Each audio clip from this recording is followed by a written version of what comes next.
วางมือไว้ทั้งตักนั่งเจริญสมาธิควบคู่กับการฟังธรรมไปนำสิเฮ็ดจังได๋ก็ได้ตามที่เฮาเคยเฮ็ดนะสิพุทโธพุทโธไปเรื่อยก็ได้บ่ต้องสนใจดอกว่าเว้าหยังเฮาสิเอาเสียงที่ได้ยินดังขึ้นแล้วก็ดับดังขึ้นแล้วก็ดับ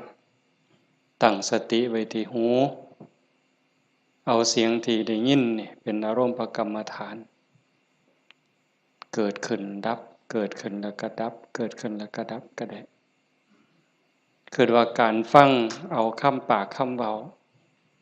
ก็สิบ่ปานใดดอกโยมก็ฟังมาหลายหูมาหลายเข้าใจมาหลายปฏิบัติมาหลายแล้วเมืองอุบลเป็นเมืองนักปราชญ์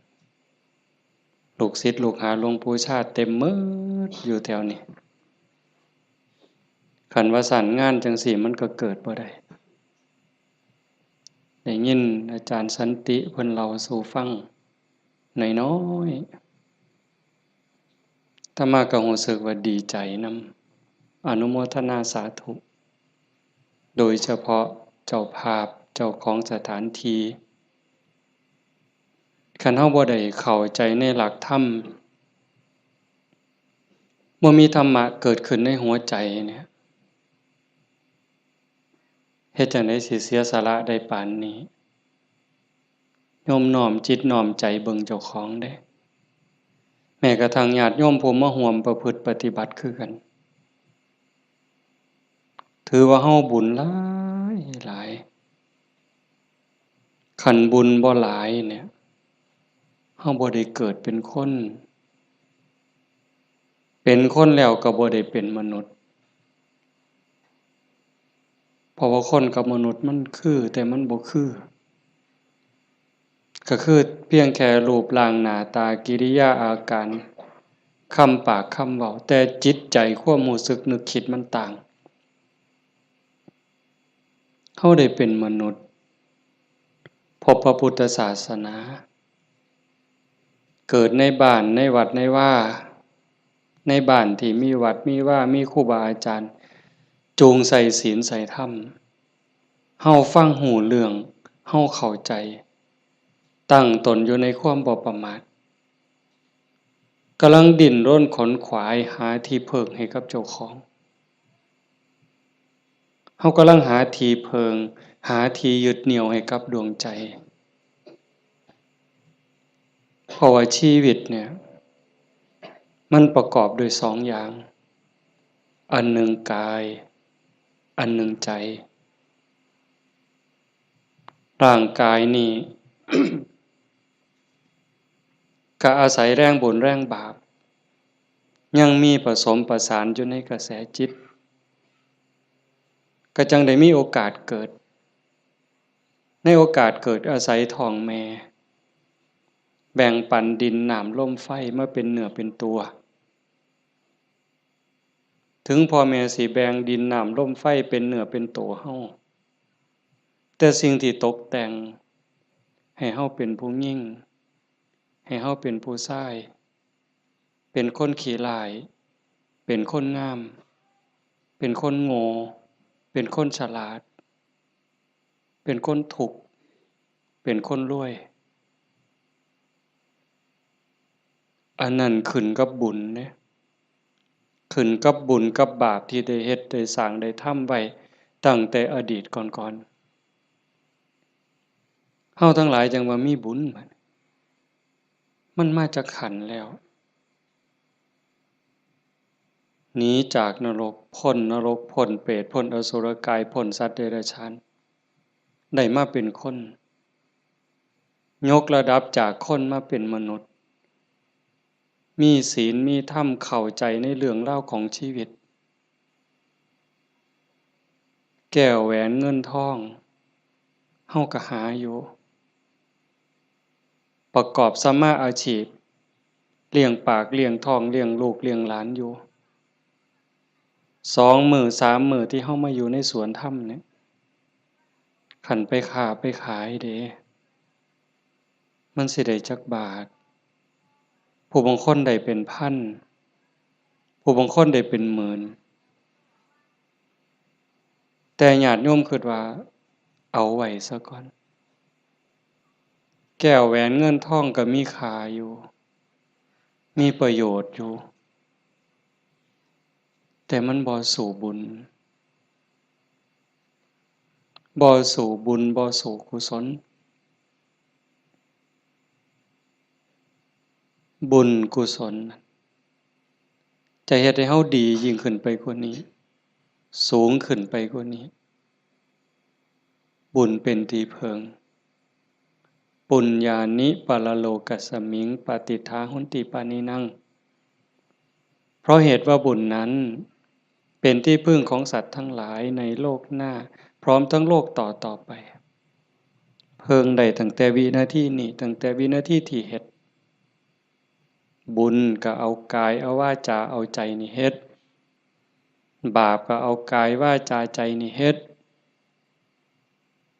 บาปเฮ็ดให้เกิดความทุกข์เกิดความเดือดร้อนคันแม่นเฮ็ดบาปดูๆเฮ็ดบาปบ่อยๆเฮ็ดบาปหลายๆถึงในขณะที่เฮ็ดมันสิม่วนมันสิสะใจก็ตามแต่จักมื้อหนึ่งเวลาหนึ่งมันจะเดือดร้อน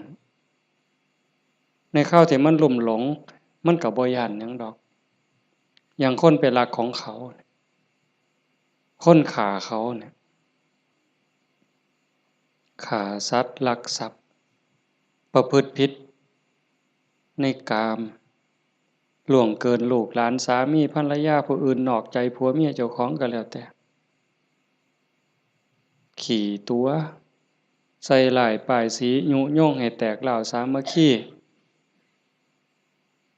ตอนเฮ็ดตอนทำตอนกำลังมั่วเมาอยู่นี่ก็บ่ย้านหยังก็คิดว่ามันบ่มีผลแต่บัดฮอดเวลาหนึ่งมันจะเกิดความเศร้าหมองเกิดความย้านแต่มาว่าทุกคนเนี่ยแม่นสิปากคำเว้ายืนยันนักแน่นว่าบ่เชื่อดอกว่าบาปมีบุญมีชาติหน้าชาติก่อนนรกสวรรค์บ่มีดอกนั่นก็เว้าแต่ปากซ่อมเบิ่งโลดคันมีคนแนวนั้นอยู่ใกล้เฮา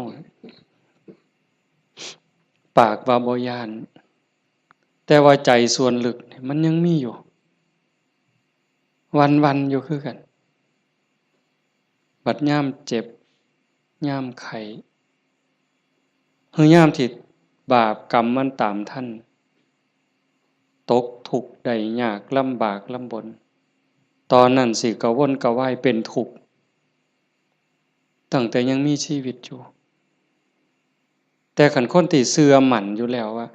บาปมีบุญมีชาติหน้าชาติก่อนนรกสวรรค์มีคันเผลอไปเฮ็ดบาปปั๊บ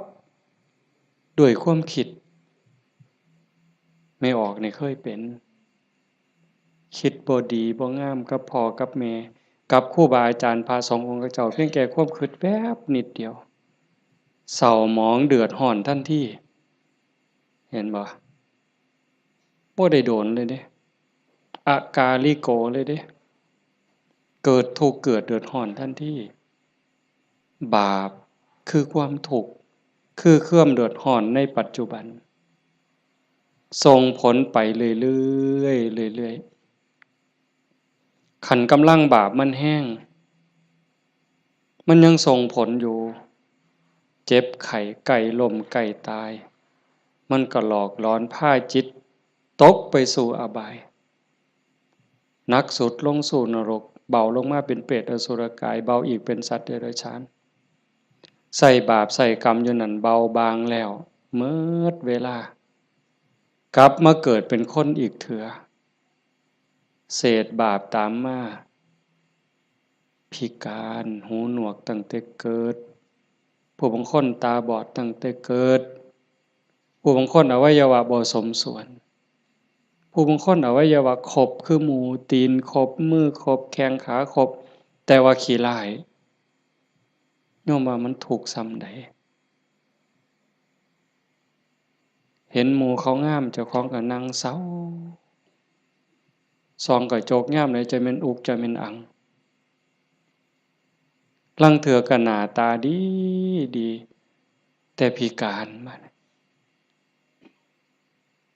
มันมีแนวเฮ็ดให้กลุ่มใจทุกข์ใจอยู่หั่นบ้านเมืองเขามีมือ10 นิ้วนิ้วมือ10 นิ้วเจ้าของเพิ่นมี9เป็นตาอยู่บ่บัดนี้ไหว้พระยามใดก็จักสิเสี่ยงจักสิเฮ็ดจั่งใดขาดก็บ่ดีคันเกินมา11 นิ้วแล้วบัดนี้สิ่งเหล่านี้เป็นผลของบาปที่ตามมาเล็กๆนะคันแม่นว่าอวัยวะก็คือหมู่อยู่หน้าตาก็พอไปวัดไปว่าก็บ่พอสิอายคนปานใดแต่ว่าทุกข์ล่ะเฮ็ดเวียกปานไฟไหม้มือไหม้ตีนค่ำบ่ได้ยืนคืนบ่ได้อยู่แต่บ่พออยู่พอกินจักเทื่อเอาคันให้อีกแนวหนึ่งดีล่ะพ่ออยู่พ่อกินหน้าตาก็พ่อไปวัดไปว่าแต่ว่าได้ผัวขี้เหล้าเป็นจังไดคันสิป๋ามันก็ฮักอยู่ได้เมียปล่อยเก่งบัดนี้เป็นจังไดเจ้าพ่ออยู่บ่บัดนี้ก็ยังว่าคู่กรรมคู่เวรเอาให้อีกก็ได้ผัวก็ดีดีเมียก็ดีดีบอกกันอ้อมแอมอ้อมแอมปานเทวดาแต่ว่าลูกปานผีบัดนี้ผานมันอย่างเดียวนอนก็บ่หลับกลางเว้นก็เป็นทุกข์กลางคืนก็เป็นทุกข์คิดยากแต่น้ำลูกลูกชายก็พอแห้งแล้วลูกสาวก็พอแห้งแล้วนั่นคือผลบาปแต่บุญล่ะบุญเป็นสื่อของความสุขเป็นสื่อของความดีความงามนำมาซึ่งความเจริญในขณะที่เฮ็ดปั๊บเฮ็ดบาปก็เอากายวาจาใจเฮ็ดบุญก็เอากายเอาวาจาใจนี่เฮ็ดแต่ว่าบุญเฮ็ดแล้วมีความสุขบ่ต้องรอชาติหน้ายังไม่ออกมาในสวนธรรมกราบพระปั๊บบ่แม่นกราบตามธรรมเนียมเนี่ยกราบด้วยความเข้าใจว่าเฮากราบพระรัตนตรัยพระพุทธเจ้าพระธรรมพระสงฆ์พระพุทธะนี่อยู่ในใจกราบลงไปโดยสำนึกขึ้นขององค์สมเด็จพระบรมศาสดามันเกิดความอิ่มใจเกิดปีติสิสังเกตไม่ออกสังเกตเจ้าของอยู่ว่าเวลาเฮานั่งสมาธิเนี่ยคือภาคค่ำเนี่ยแหละภาคแลงเนี่ย5 โมงแลง6 โมงแลงนั่งสมาธินิ่งๆฮอดเวลาทำวัดบัดคุกเข่าขึ้นกราบงามๆนิ่มนวลคือกราบไปบนหลังพระบาทของพระพุทธเจ้ากราบลงไปบนหลังตีนเว้าภาษาเฮาเอาหน้าผากแตะลงไปบนหลังตีนของพระพุทธเจ้ากราบ3 เทื่อแล้วเงยขึ้นประนมมืออะระหัง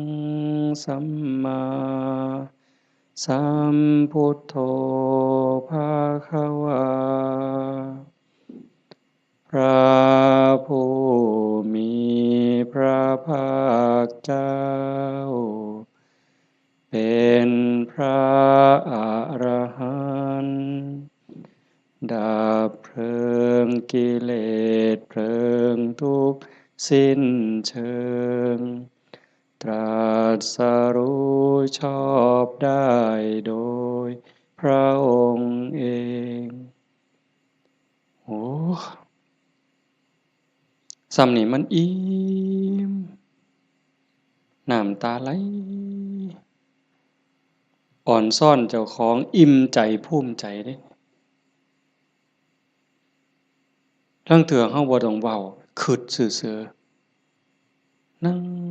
สมาธินิ่งๆทบทวนพระพุทธเจ้าเพิ่นเป็นไผมาจากไสเฮ็ดจังได๋ได้เป็นพระพุทธเจ้าบุกบั่นฝ่าฟันเสียสละหยังมาแหน่กลัวได้เป็นพระพุทธเจ้าพอได้เป็นพระพุทธเจ้าแล้ว ขนขวายในการบอกการสอนการแนะการนำพระมหากรุณาธิคุณที่ยิ่งใหญ่หวังให้สรรพสัตว์ทั้งหลายพ้นไปจากความทุกข์พ้นไปจากการเกิดการแก่การเจ็บการตายพอพระองค์เห็นว่าวัฏฏะสงสารนี้หาความปลอดภัยอีหยังบ่ได้เฮ็ดบุญบักใหญ่หลวงตกนรกก็มีเฮ็ดดีมาตลอดชีวิตพลาดนิดเดียวล่วงลงสู่อบายก็บ่อึดแม่นสิเกิดมาเป็นคนดีแล้วงามแล้วร่ำรวยเฉลียวฉลาดมียศถาบรรดาศักดิ์แล้วแต่ความทุกข์ก็บ่เคยห่างหายไปจากคนเกิดเป็นทุกข์โยมกระทบทวนเห็นเกิดในท้องแม่9 เดือน10 เดือนพัฒนาการเฮานั่งคดจ้องของอยู่ในท้องแม่มื้อคลอดแม่ก็เกือบตายทั้งเทื่อก็ตายอีหลีแม่ก็ห้องโฮโพสังกาหมดลูกหลุดออกมาสลบเลยลูกพ้นออกมาปั๊บก็ให้กากโลด100%เต็มหมดซุคนทุกข์เด้เกิดมาทุกข์แก่ก็ทุกข์หูจักซุคนละนั่งอยู่นี่เจ็บแขวเจ็บข้างเจ็บแข้งเจ็บขาปวดหลังปวดแอวเคยหมดซุคนน่ะหัวงอกตั้งแต่หัวงอกซื่อๆมันบ่เจ็บบ่ปวดก็ทุกข์เว้ยไม่ออกเป็นเลยว่ะส่องกระจกเห็นผมงอกนี่ถอนปั๊บโลดย้านเขาว่าเจ้าของเฒ่าเห็นบ่อายุส่ำ40คันเขาเอิ้นแม่ใหญ่ได้งวกปั๊บตาเขียวปื้อโลดเด้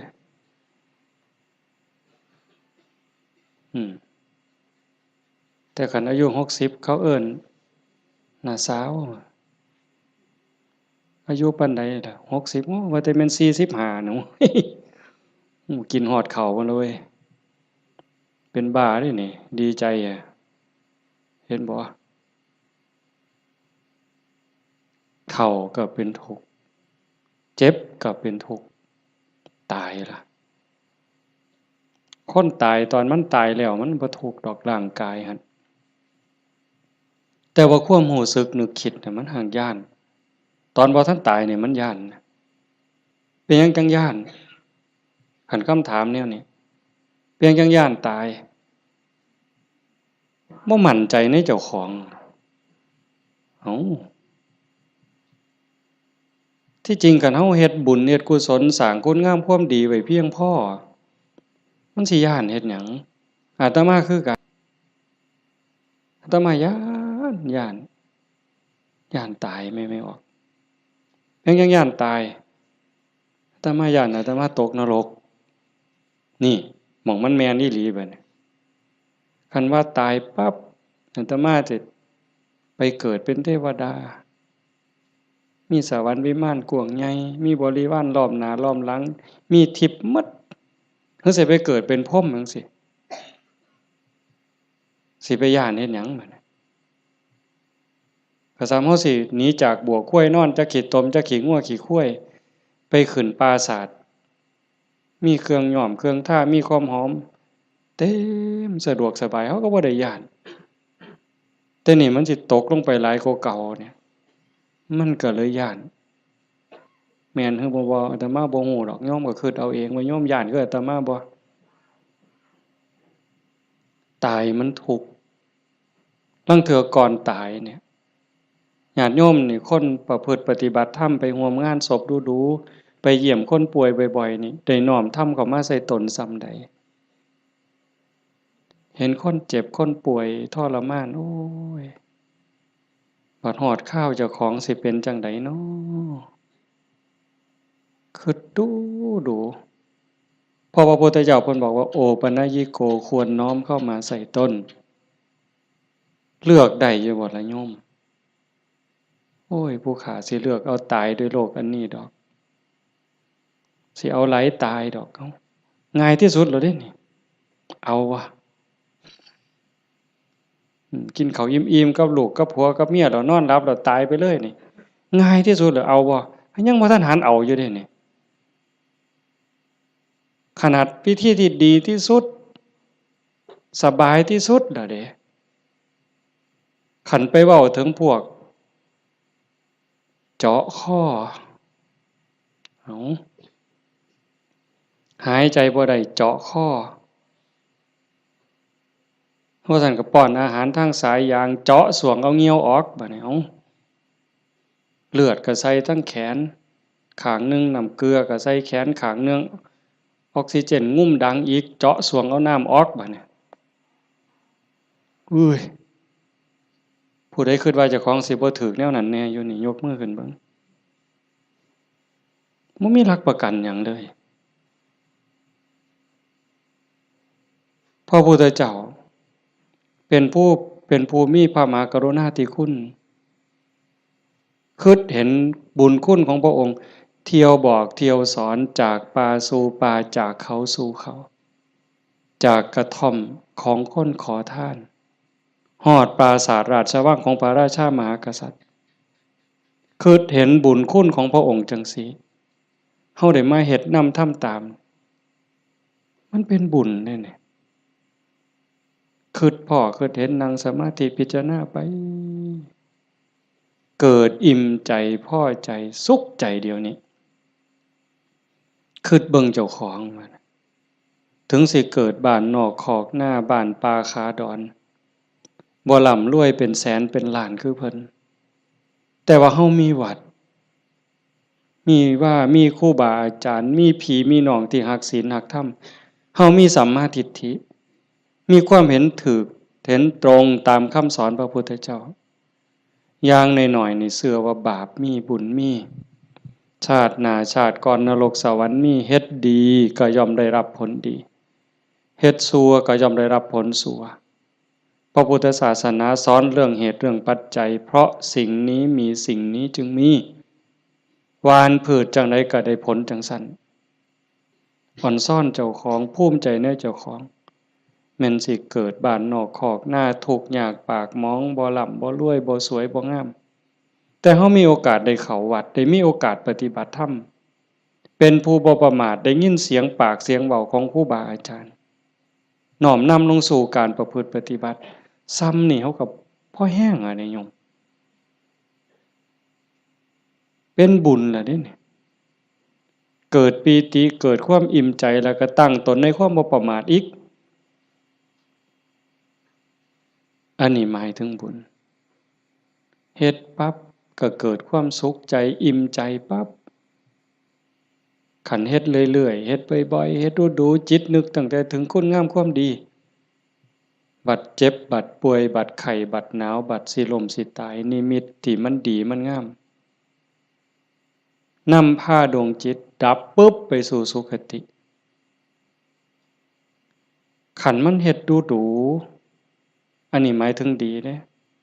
ให้ท่านรักษาศีลเจริญภาวนาเลี้ยงพ่อเลี้ยงแม่เขาวัดเขาว่าสร้างน้ำทำบุญมีจิตเอื้อเฟื้อเกื้อกูลนะขันมันเฮ็ดดูบ่อยๆจิตมันเที่ยวทางนี้ดูอั่นดอกมันก็ง่ายต่อการสิเกิดสิ่งเหล่านี้ในการจูงจิตไปสู่สุคติดับปุ๊บก็ไปสู่สวรรค์ไปสู่พรหมเอิ้นว่าไปสู่สุคติใส่บุญใส่กุศลไปจนหมดแห้งของบุญของบาปของบุญของกุศลส่วนนั้นหมดเวลาขันบ่ทันถึงความเป็นพระอริยเจ้ากลับมาเกิดเป็นคนอีกเถื่อบัด ผลบุญพามาเกิดเป็นคนเศษบุญตามมาปุ๊บรูปร่างหน้าตาผิวพรรณสวยสดงดงามมีความอ่อนน้อมอ่อนโยนมาแต่ต้นเกิดในตระกูลสูงเชื่อผู้ดีให้ทานมาหลายๆด้วยจิตศรัทธารวยตั้งแต่เกิดแต่มาเว้ามาหลายๆปีแล้วว่าคันคนให้ทานด้วยความศรัทธาด้วยความเลื่อมใสเฮ็ดด้วยความจริงใจผลมันให้รวยบางเทื่อรวยตั้งแต่เกิดบ่ทันมื่นตาซ้ ปู่ย่าตายายเตรียมฝากธนาคารไว้ให้เปิดบัญชีไว้รับเป็นร้อยล้านพันล้านล่ะเห็นบ่ล่ะนั่นคืออานิสงส์ของศีลของทานของบุญของกุศลสวยรวยสวยผอมงามผอมรวยผอมฉลาดผอมโรคภัยไข้เจ็บหน่อยอายุยืนมีคนเคารพนับหน้าถือตาเว้าหยังคนก็เชื่อถอยฟังคำผู้ใดบ่อยากได้เนี่ยก็100%ทุกคนอยากได้แต่ว่าอยากซื่อๆมันบ่ได้แบบนี้ต้องเฮ็ดต้องสร้างเหตุปัจจัยแต่ว่าคนไทยในปัจจุบันเนี่ยอาตมาว่าก็กำลังหลงทางไปไกลคือกันมองจังหนึ่งก็คือศาสนาพุทธเจริญเบิ่งอีกแนวหนึ่งก็คือเสื่อมเต็มที่ในเวลาเนี่ยนี่คือชุมนุมชนของเฮานี่กลุ่มเฮานี่คือเจริญอยู่แต่ว่าอีกกลุ่มหนึ่งมันอาศัยพุทธศาสนาติดยี่ห้อพุทธศาสนาแต่ว่าเนื้อในแกะกล่องเปิดขวดกินเข้าไปมันบ่แม่นบ่อยากเว้าหลายปานใดดอกเรื่องหมู่นี้แต่มันทั้งเถือกับเป็นตะเว้าอ่อนวอนบวงสรวงพิธีกรรมนี่มันออกนอกทางหมดนิยมคันมันสิง่ายปานนี้พระพุทธเจ้าสิมานั่งเฮ็ดหยังสิสอนเฮาให้ฝึกให้ฝนให้เพียรเฮ็ดหยังครูบาอาจารย์หลวงปู่หมั่นหลวงปู่ชาเอาชีวิตเกือบบ่รอดเขาซั่นก็ขึงฝ่ายแล้วก็มาผูกหัวเจ้าของก็สวดซะทีล่ะอิติปิโสล้าน800,000ก็ได้ตัว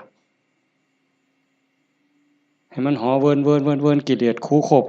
บๆๆๆออกโลดติล่ะมันแม่นบ่ล่ะกระแสนี่กำลังแห้งแม่ออกกระแสนี่กำลังหลายลางเทื่อก็เงินนี่เป็นตัวตั้งบ่ได้ตั้งใจดอกแต่ขี่รถมาได้ยินแหมเปิดวิทยุฟังแถวๆนี้ล่ะวิทยุแถวๆนี้ล่ะหมดนำกันนี่ล่ะเนาะเพราะว่ามันได้เงินหลายบางมื้อวันที่2บ่อาตมาไปเทศน์งานหนึ่งเทศน์จบคนกำลังหลั่งๆๆๆๆมา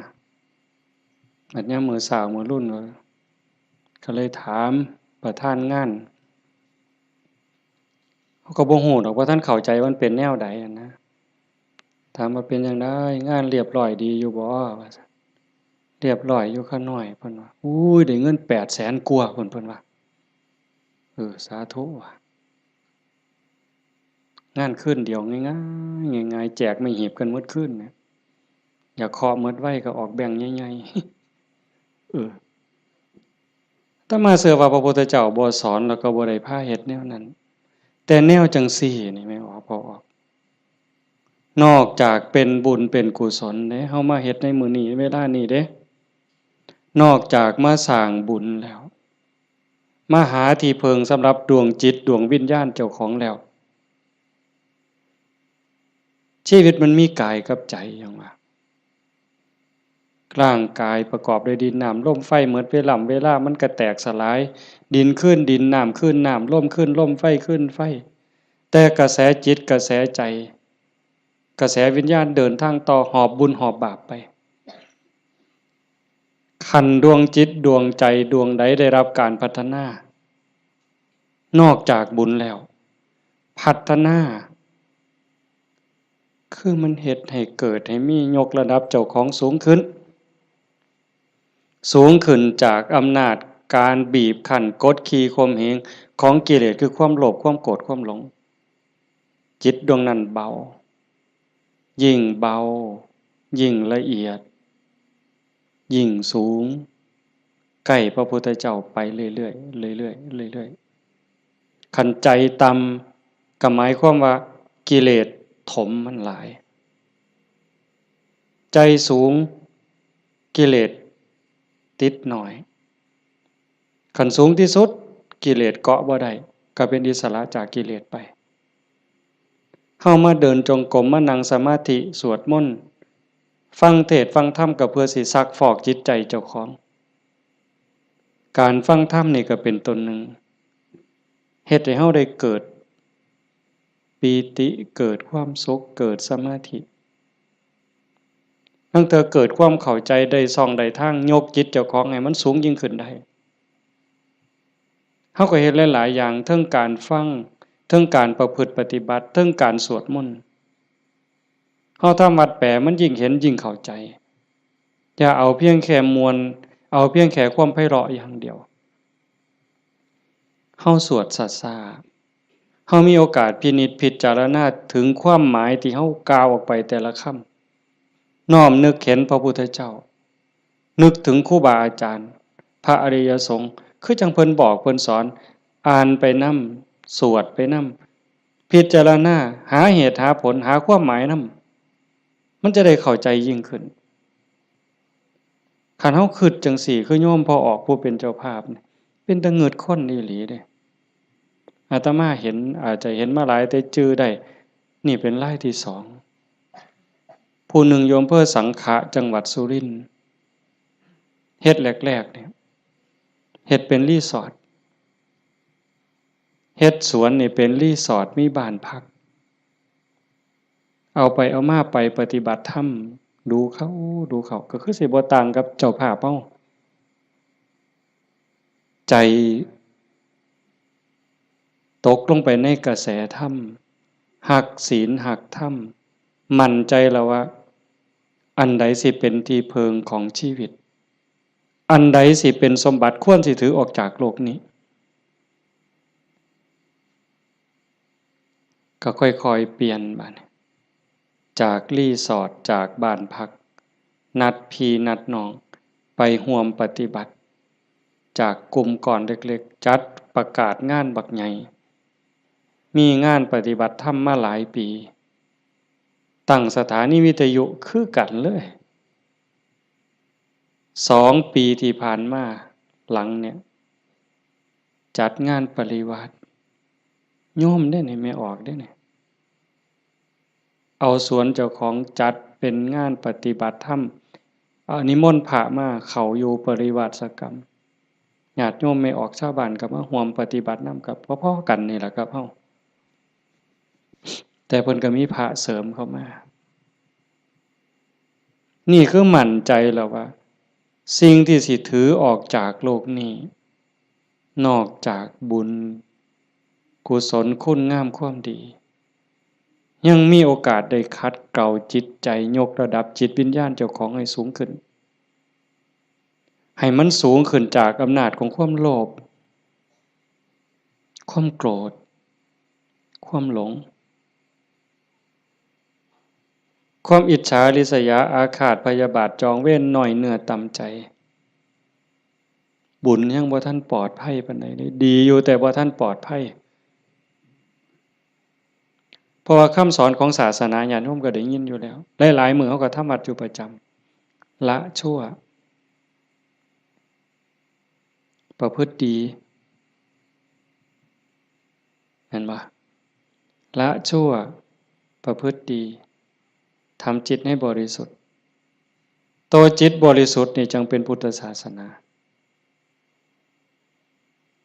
ละชั่วมาเฮ็ดดีนี่มันยังบ่ทันฮอดพุทธศาสนาแต่มันเป็นหลักสากลของโลกของจักรวาลผู้ใดเขาก็สอนกันแบบนี้ญาติโยมก็ลองพิจารณาว่าชีวิตเฮาที่เหลืออยู่เนี่ยเฮาสิเฮ็ดจังไดจังสิใกล้พระพุทธเจ้าใกล้หลักธรรมเข้าไปที่สุด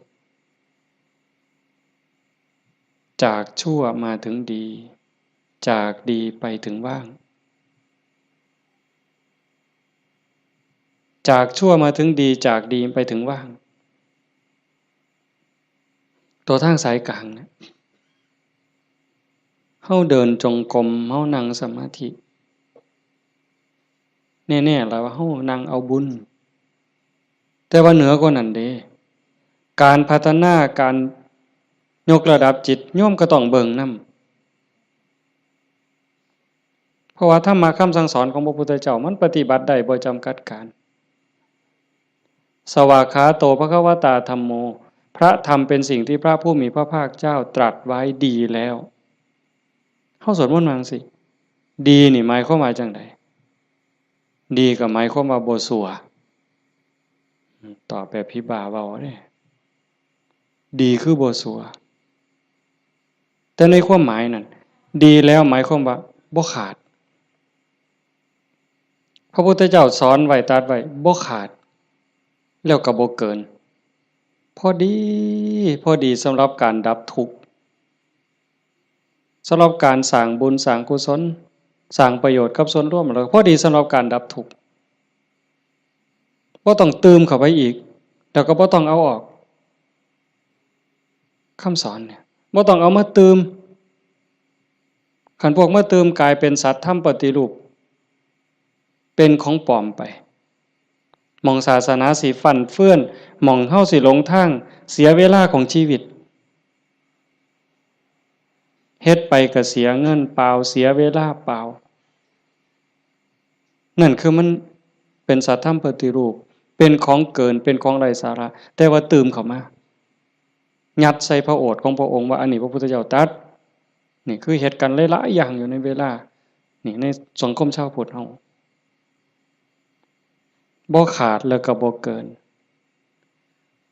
สวากขาโตภควตาธัมโมพระธรรมเป็นสิ่งที่พระผู้มีพระภาคเจ้าตรัสไว้ง่ายแล้วนอกจากดีแล้วก็ง่ายนำเพียงจังว่าง่ายเป็นเหมือนกับเปิดของที่ปิดของที่ถูกปิดอันไหนเป็นคนปิดความบ่ฮู้อวิชชาความบ่ฮู้โมหะความหลงความมืดมันครอบงำจิตใจของเราสัตว์มาชั่วอนันตกาลจนเจ้าชายสิทธัตถะเสด็จออกบวชบำเพ็ญเพียรบารมีได้ตรัสรู้ใต้ต้นพระศรีมหาโพธิ์ก่อนพุทธศักราช45ปีนั้นจึงเปิดขึ้นมาได้นักบวชก่อนพระองค์เนี่ยเฮาสินับหลายปานใดเป็นหมื่นๆองค์หมื่นๆศาสดาหมื่นๆครูอาจารย์ที่แสวงหาแต่ว่าบ่มีผู้ใดพอเปิดบ่ออกบุญบารมีบ่ถึงแต่เจ้าชายสิทธัตถะบำเพ็ญบารมี20อสงไขยกำไรแสนมหากัปบารมีเต็มเปี่ยมจังสามารถเปิดของที่ปิดหงายของที่คว่ำจุดแสงสว่างในที่มืดบอกทางแก่คนหลงทางนี่คือคำสอนของพระพุทธเจ้าเด้เปิดของที่ปิดหงายของที่คว่ำบอกทางแก่คนหลงทางจุดแสงสว่างในที่มืดก็จังว่าตรัสไว้ง่ายแล้วธรรมมันอันมีส่วนขี้ริ้วพระองค์เฉือนออกหมดสิ้นแล้ว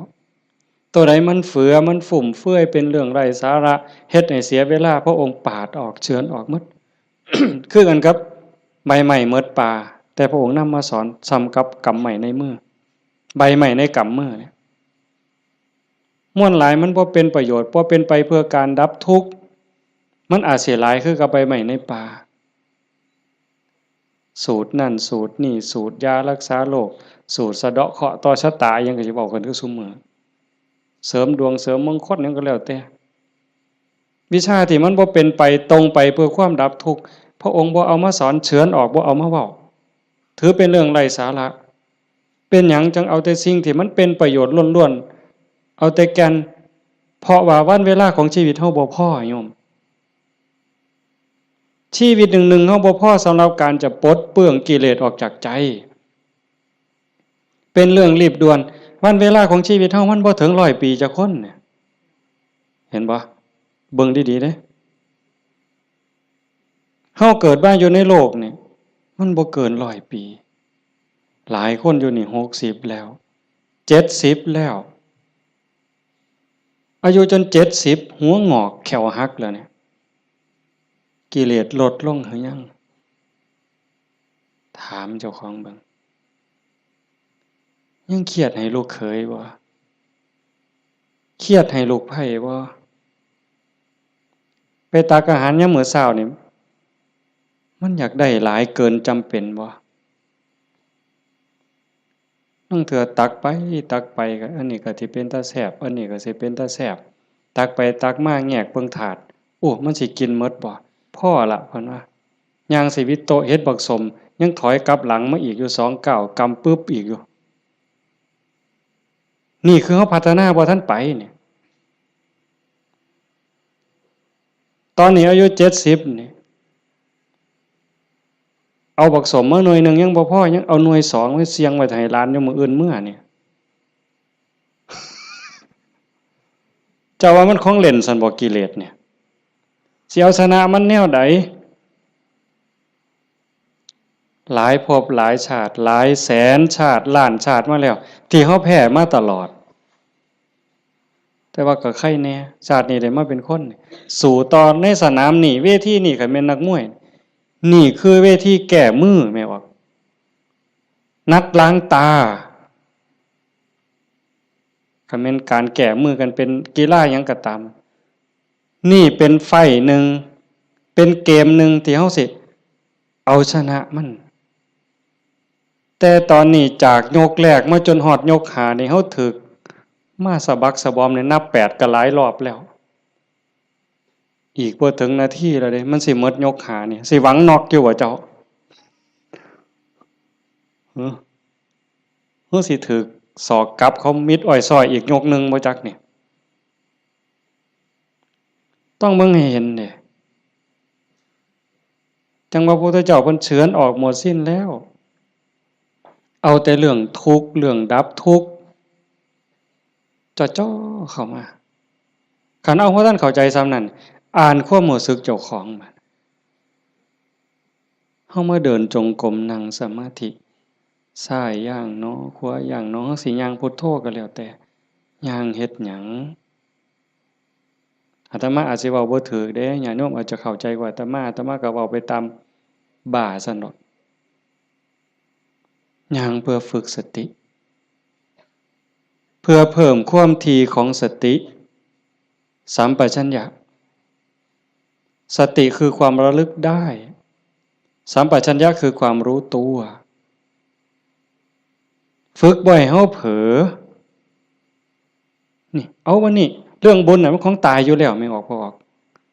เรื่องบุญน่ะของตายเพียงแค่เฮาตั้งอกตั้งใจมีศรัทธามาเฮ็ดให้บุญของตายมันได้อยู่แล้วจากชั่วมาถึงดีจากดีมาถึงว่างจากบาปมาถึงบุญจากบุญไปถึงว่างเนี่ยบุญน่ะของตายเฮาเพียงแค่มีศรัทธามานี่มันมหาศาลแล้วบุญเป็นต้นหนุนแต่เฮาสิเอาดีกว่านั้นบ่คันเจ้าดีกว่านั้นทุกอย่างก้าวที่เฮาย่างซ้ายหูว่าซ้ายขวาหูว่าขวาคันสิเอาขวาพุทธซ้ายโทก็ให้ฮู้อย่าให้จิตออกนอกปกติคนเฮานี่จิตมันสิส่งออกนอกย้อนไปอดีตบ้างมื้อวานมื้อก่อนปีกาย10 ปีก่อนยังเอามาคิดดีบ่ดีก็ให้คือเห็นแนวเป็นตะทุกข์หลายเศร้าหลายนอนให้คือเห็นตั้งแต่10 ปีก่อนพุทธอันนี้ก็บ่แม่นคิดไปคิดมาเห็นตั้งแต่อดีตได้ตามใจเฮ็ดอันนั้นก็แม่นหมดแน่นหมดถูกใจเจ้าของหมดนอนหัวยุ่มอยู่อันนี้ก็บ้าบ่แม่นคันบ่อยู่กับอดีตบ่นี่พูดอนาคตมื้ออื่นมื้อนี้ผู้เขาหดบ่นอพูนย่านผู้เหี่ยวมึงติล่ะอีหล่าหลานน้อยมันสิคิดฮอดแม่ใหญ่มันบ่นอไปดอกเด้อันนั้นอันนี้มันสิได้เป็นจังซี่บ่เกิดความวิตกกังวลไปข้างหน้าอันนี้ก็บ่แม่นการประพฤติปฏิบัติพระพุทธเจ้าเพิ่นบอกให้อยู่ในปัจจุบันอดีตก็ละไปแล้วอนาคตก็ยังไม่มาให้อยู่กับปัจจุบันที่เฮาพุทโธนี่คือให้เห็นปัจจุบันหายใจเข้าพุทนี่เห็นปัจจุบันโธออกนี่เห็นปัจจุบันในเมื่อมีสติอยู่กับปัจจุบันอันนี้เป็นเครื่องฝึกเป็นเครื่องมือในการฝึกจิตที่มันเคยวอกแวกไปอดีตแน่อนาคตแน่บ่นิ่งแน่เพราะเฮาจับไว้กับอารมณ์พระกรรมฐานผู้บางคนก็ท้องพองท้องยุบหนอพองหนอพุทโธคือลมหายใจซื่อๆเอามันมาจับไว้นี่จิตมันก็ค่อยนิ่งเข้าคันเฮาบ่ลดละความเพียรคันจะเว้าถึงสติเป็นคือกับหัวสติเตสังนิวารนังสติเป็นเครื่องกั้น กั้นหยังกั้นกิเลสกั้นกิเลสคือความเศร้าหมองคือความมืดความเศร้าหมองแห่งจิตแห่งใจบ่ให้มันมาท่วมทับจิตก็คือฝึกจังซี่คันสมมุติว่าสติเป็นเครื่องหัวเป็นหลักหัวมื้อหนึ่งคือฮอดพุทโธเทื่อหนึ่งขาดบ่เนี่ยหมดมื้อคือฮอดพุทโธได้เทื่อหนึ่ง2เทื่อ10เทื่อ100เทื่อก็ยังว่าห่างคันมันเป็นหลักหัวนี่ลมฮอดสร้างคันสมมุติว่าเฮ็ดไร่เฮ็ดนานี่บ่ว่าแต่งัวเขาสิมากินดอกควายสิมากินดอกลมฮอดสร้างหัวมันห่างแม่นแหมมื้อนี้เฮาฝึกดูๆมาเพียรปฏิบัตินี่ฝังหลักที่เขาแต่ก่อนมันห่างเป็น2-3 เมตรสร้างเขาได้มื้อนี้ปักเข้าไปกลางกึบเหลืออยู่เม็ดครึ่งสร้างเขาบ่ล้มเด้แต่ว่าควายเขาได้เด้ฝึกเข้าไปอีกเพียรไปอีกพยายามเข้าไปอีกฝักกึบเข้าไปอีกจากเม็ดครึ่งเหลือ75เส้นจบควายเขาบ่ได้งัวเขาบ่ได้แต่ว่าหมูอาจสิเขาได้เด้ดุดมุนเลยเสียบเข้ากลางกึบเหลือ30กว่าเส้นหมูเขาบ่ได้แต่หมาเขาได้บัดนี้เพี้ยนเข้าไปอีกสับเข้ากลางจาก30กว่าเหลืออยู่20 15ขึ้นไปหา20เสียบเข้าไปอีกเหลืออยู่10กว่าเส้นบัดนี้แล้วไก่ก็เขาบ่ได้เสียบเข้าไปอีกไก่เขาบ่ได้กบอาจสิเขาได้ที่เขาอีกกบเขาบ่ได้เขียดโม่เขาได้ที่เขาอีกเขียดโม่เขาบ่ได้เขาได้แต่เขียดแค่หน้าสติเฮาคือกันสติสัมปชัญญะฝึกบ่อยๆฝึกดูๆเห็นดูๆหูดูๆมันก็จะเป็นความชำนิชำนาญความระลึกรู้ระลึกเห็นบ่อยๆเกิดขึ้นอยู่ในปัจจุบันบ่อยๆบ่ได้แวบไปสู่อดีตบ่ได้แวบไปสู่อนาคตเกิดความตั้งมั่นเกิดความมั่นคง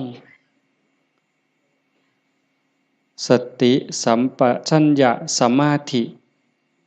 ความตั้งมั่นได้บัดนี้สมาธิคือความตั้งมั่นแห่งจิตจิตบ่วอกแวก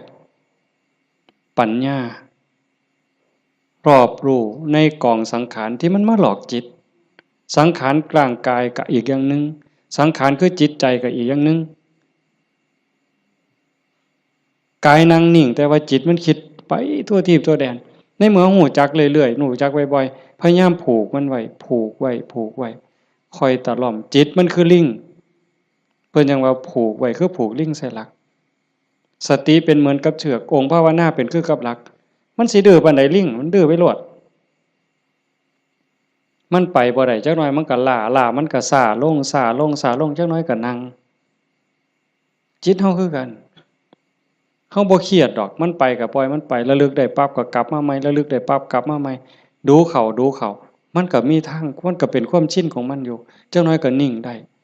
พอแต่มันนิ่งมันอิ่มแน่ไม่ออกก็สิเคยเห็นหลายคนนั่นล่ะเก่งกว่าอาตมาล่ะนั่งอยู่นี่ซ่อมเบิ่งเนี่ยเกิดความอิ่มใจสุขใจคันเฮ็ดดูๆบ่อยๆอย่างเฮาเบิ่งท้องพองท้องยุบเห็นคักๆขณะที่ท้องพองขึ้นปุ๊บๆๆๆทอเส้นผมปุ๊บๆๆขึ้นมาก็เห็นยุบลงปุ๊บๆๆๆทอเส้นผมนี่ก็เห็นหายใจเข้าหายใจออกคือกันในนี่มันก็มีการเกิดดับเห็นอยู่ในหมดเห็นจังซั่นปั๊บเกิดปีติเกิดความสุขเกิดอิ่มใจอันนี้เล็กๆดอกของเล่นน้อยๆขนอดบางเถื่อเฮาเฮ็ดดูๆบ่อยๆจนได้ฮู้จักมันแน่แล้วบัดเกิดมื้อหนึ่งเวลาหนึ่งเฮามีเรื่องต้องคิดต้องอ่านมันหนหูหนหวยกัดกุ้มกระวนกระวายคิดพ้อปั๊บคิดฮอดกรรมฐานหายใจเข้าดึงลมหายใจเข้าหายใจยาวๆบึบหายใจออกปึ๊บเย็นว่า ขนลุกวืบโล่งอันนี้ก็มีก็เป็นบอนพักอีกอันนึงคันเฮ็ดจังซี่ดูๆบ่อยๆๆเฮาสิเล่นจังไดกับมันก็ได้ไม่ออกเคยเบิ่งความคิดเจ้าของบ่นั่งเบิ่งซื่อๆนี่ หลังจากเบิ่งลมหายใจเข้าหายใจออกพอสมควรบัดเวลาหนึ่งเขาอยากเล่นกับความคิด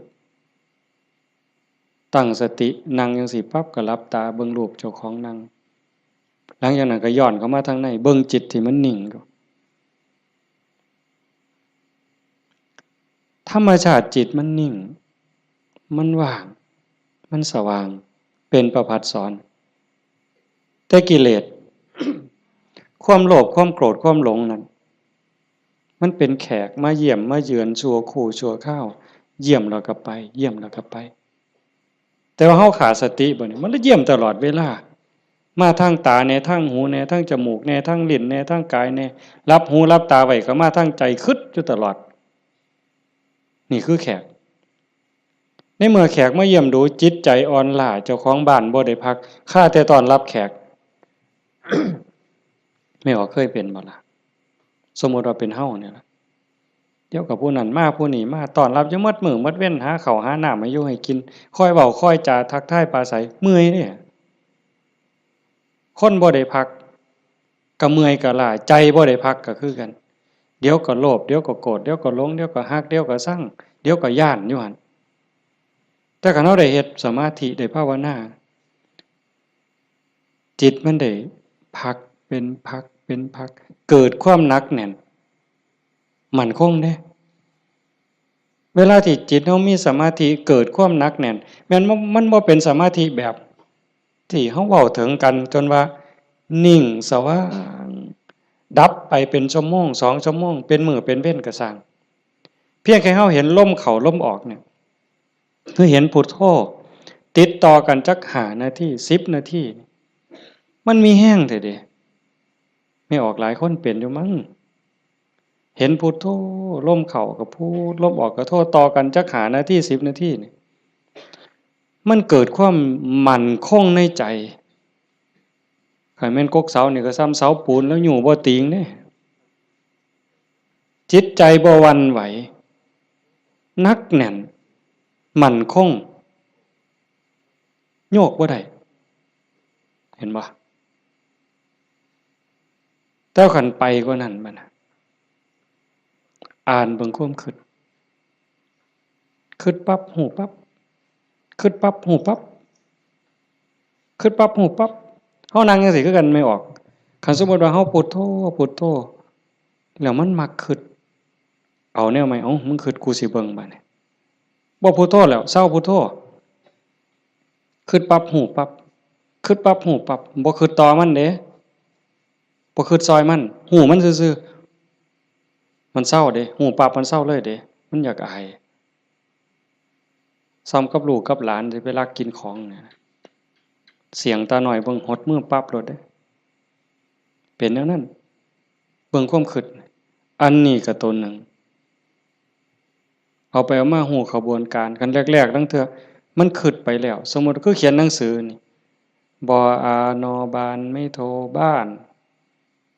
บออุบออัวบัวออามองามฮอดพุ่นจังคิดออกฮอดม่อมาแล้วโอ้ยคิดไปหยังฮอดพุ่นตั้งสติไหมมันเขียนไหมมันอาจสิฮอดงออาบ่ทันได้ม่อมาฮอดสระปั๊บฮู้ปั๊บคันฮู้รู้มันสิสั่นเข้าได้บัด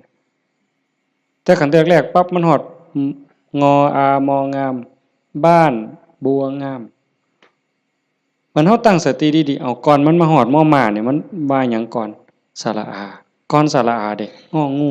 ก่อนงองูเด้วอแหวนก่อนวอแหวนมหานากาศก่อนมหานากาศบอใบไม้ไล่ถอยกลับมาลุ้นไปอีกสั่นเข่าคิดปั๊บหูปั๊บคิดปั๊บหูปั๊บการปรุงแต่งของจิตของสังขารมันไปบ่ได้ไกลเพราะหูมันอยู่จอบมันอยู่จากไปหอดบ้านบัวงามมันต้องบัดสุดท้ายมันหอดเพียงแค่บออาเพราะท่านไม่โทษสั่นเข้ามาหอดบอใบใหม่มดโตเบิ่งดูบอใบใหม่เพียงแค่ขอดหัวหูจักหยุดปุ๊บเป็นได้แนวนี้ก็เป็นตรงมันว่างตรงมันนิ่งตรงนี้กิเลสบ่มานั่นคือจิตเดิมๆสะอาดบริสุทธิ์ บ่พาเจ้าของทุกข์เข้าใจได้เลยว่าคำสอนของพระพุทธศาสนาสูงสุดเพื่อบ่ทุกข์คำสอนของพระพุทธเจ้าทั้งหมดเป็นไปเพื่อดับทุกข์เป็นไปเพื่อพ้นทุกข์จังว่าความว่างจากความยึดมั่นในความเป็นตัวเป็นตนในสิ่งที่ใดที่มีที่เป็นเฮาประพฤติปฏิบัติจังสี่คือกันเดินจงกรมนั่งสมาธิเพื่อเจริญสติสัมปชัญญะปัญญาสมาธิให้มันหูเท่าทันในเมื่อกิเลสเกิดมากระทบกิเลสคือความทุกข์คือความเดือดร้อนความเศร้าหมองต่างๆมันจะเกิดขึ้นกับจิตกับใจมันมาทางใดๆมันมาทางตามันเข้าทางตาเข้าทางหูทางจมูกทางลิ้นทางกายทางใจ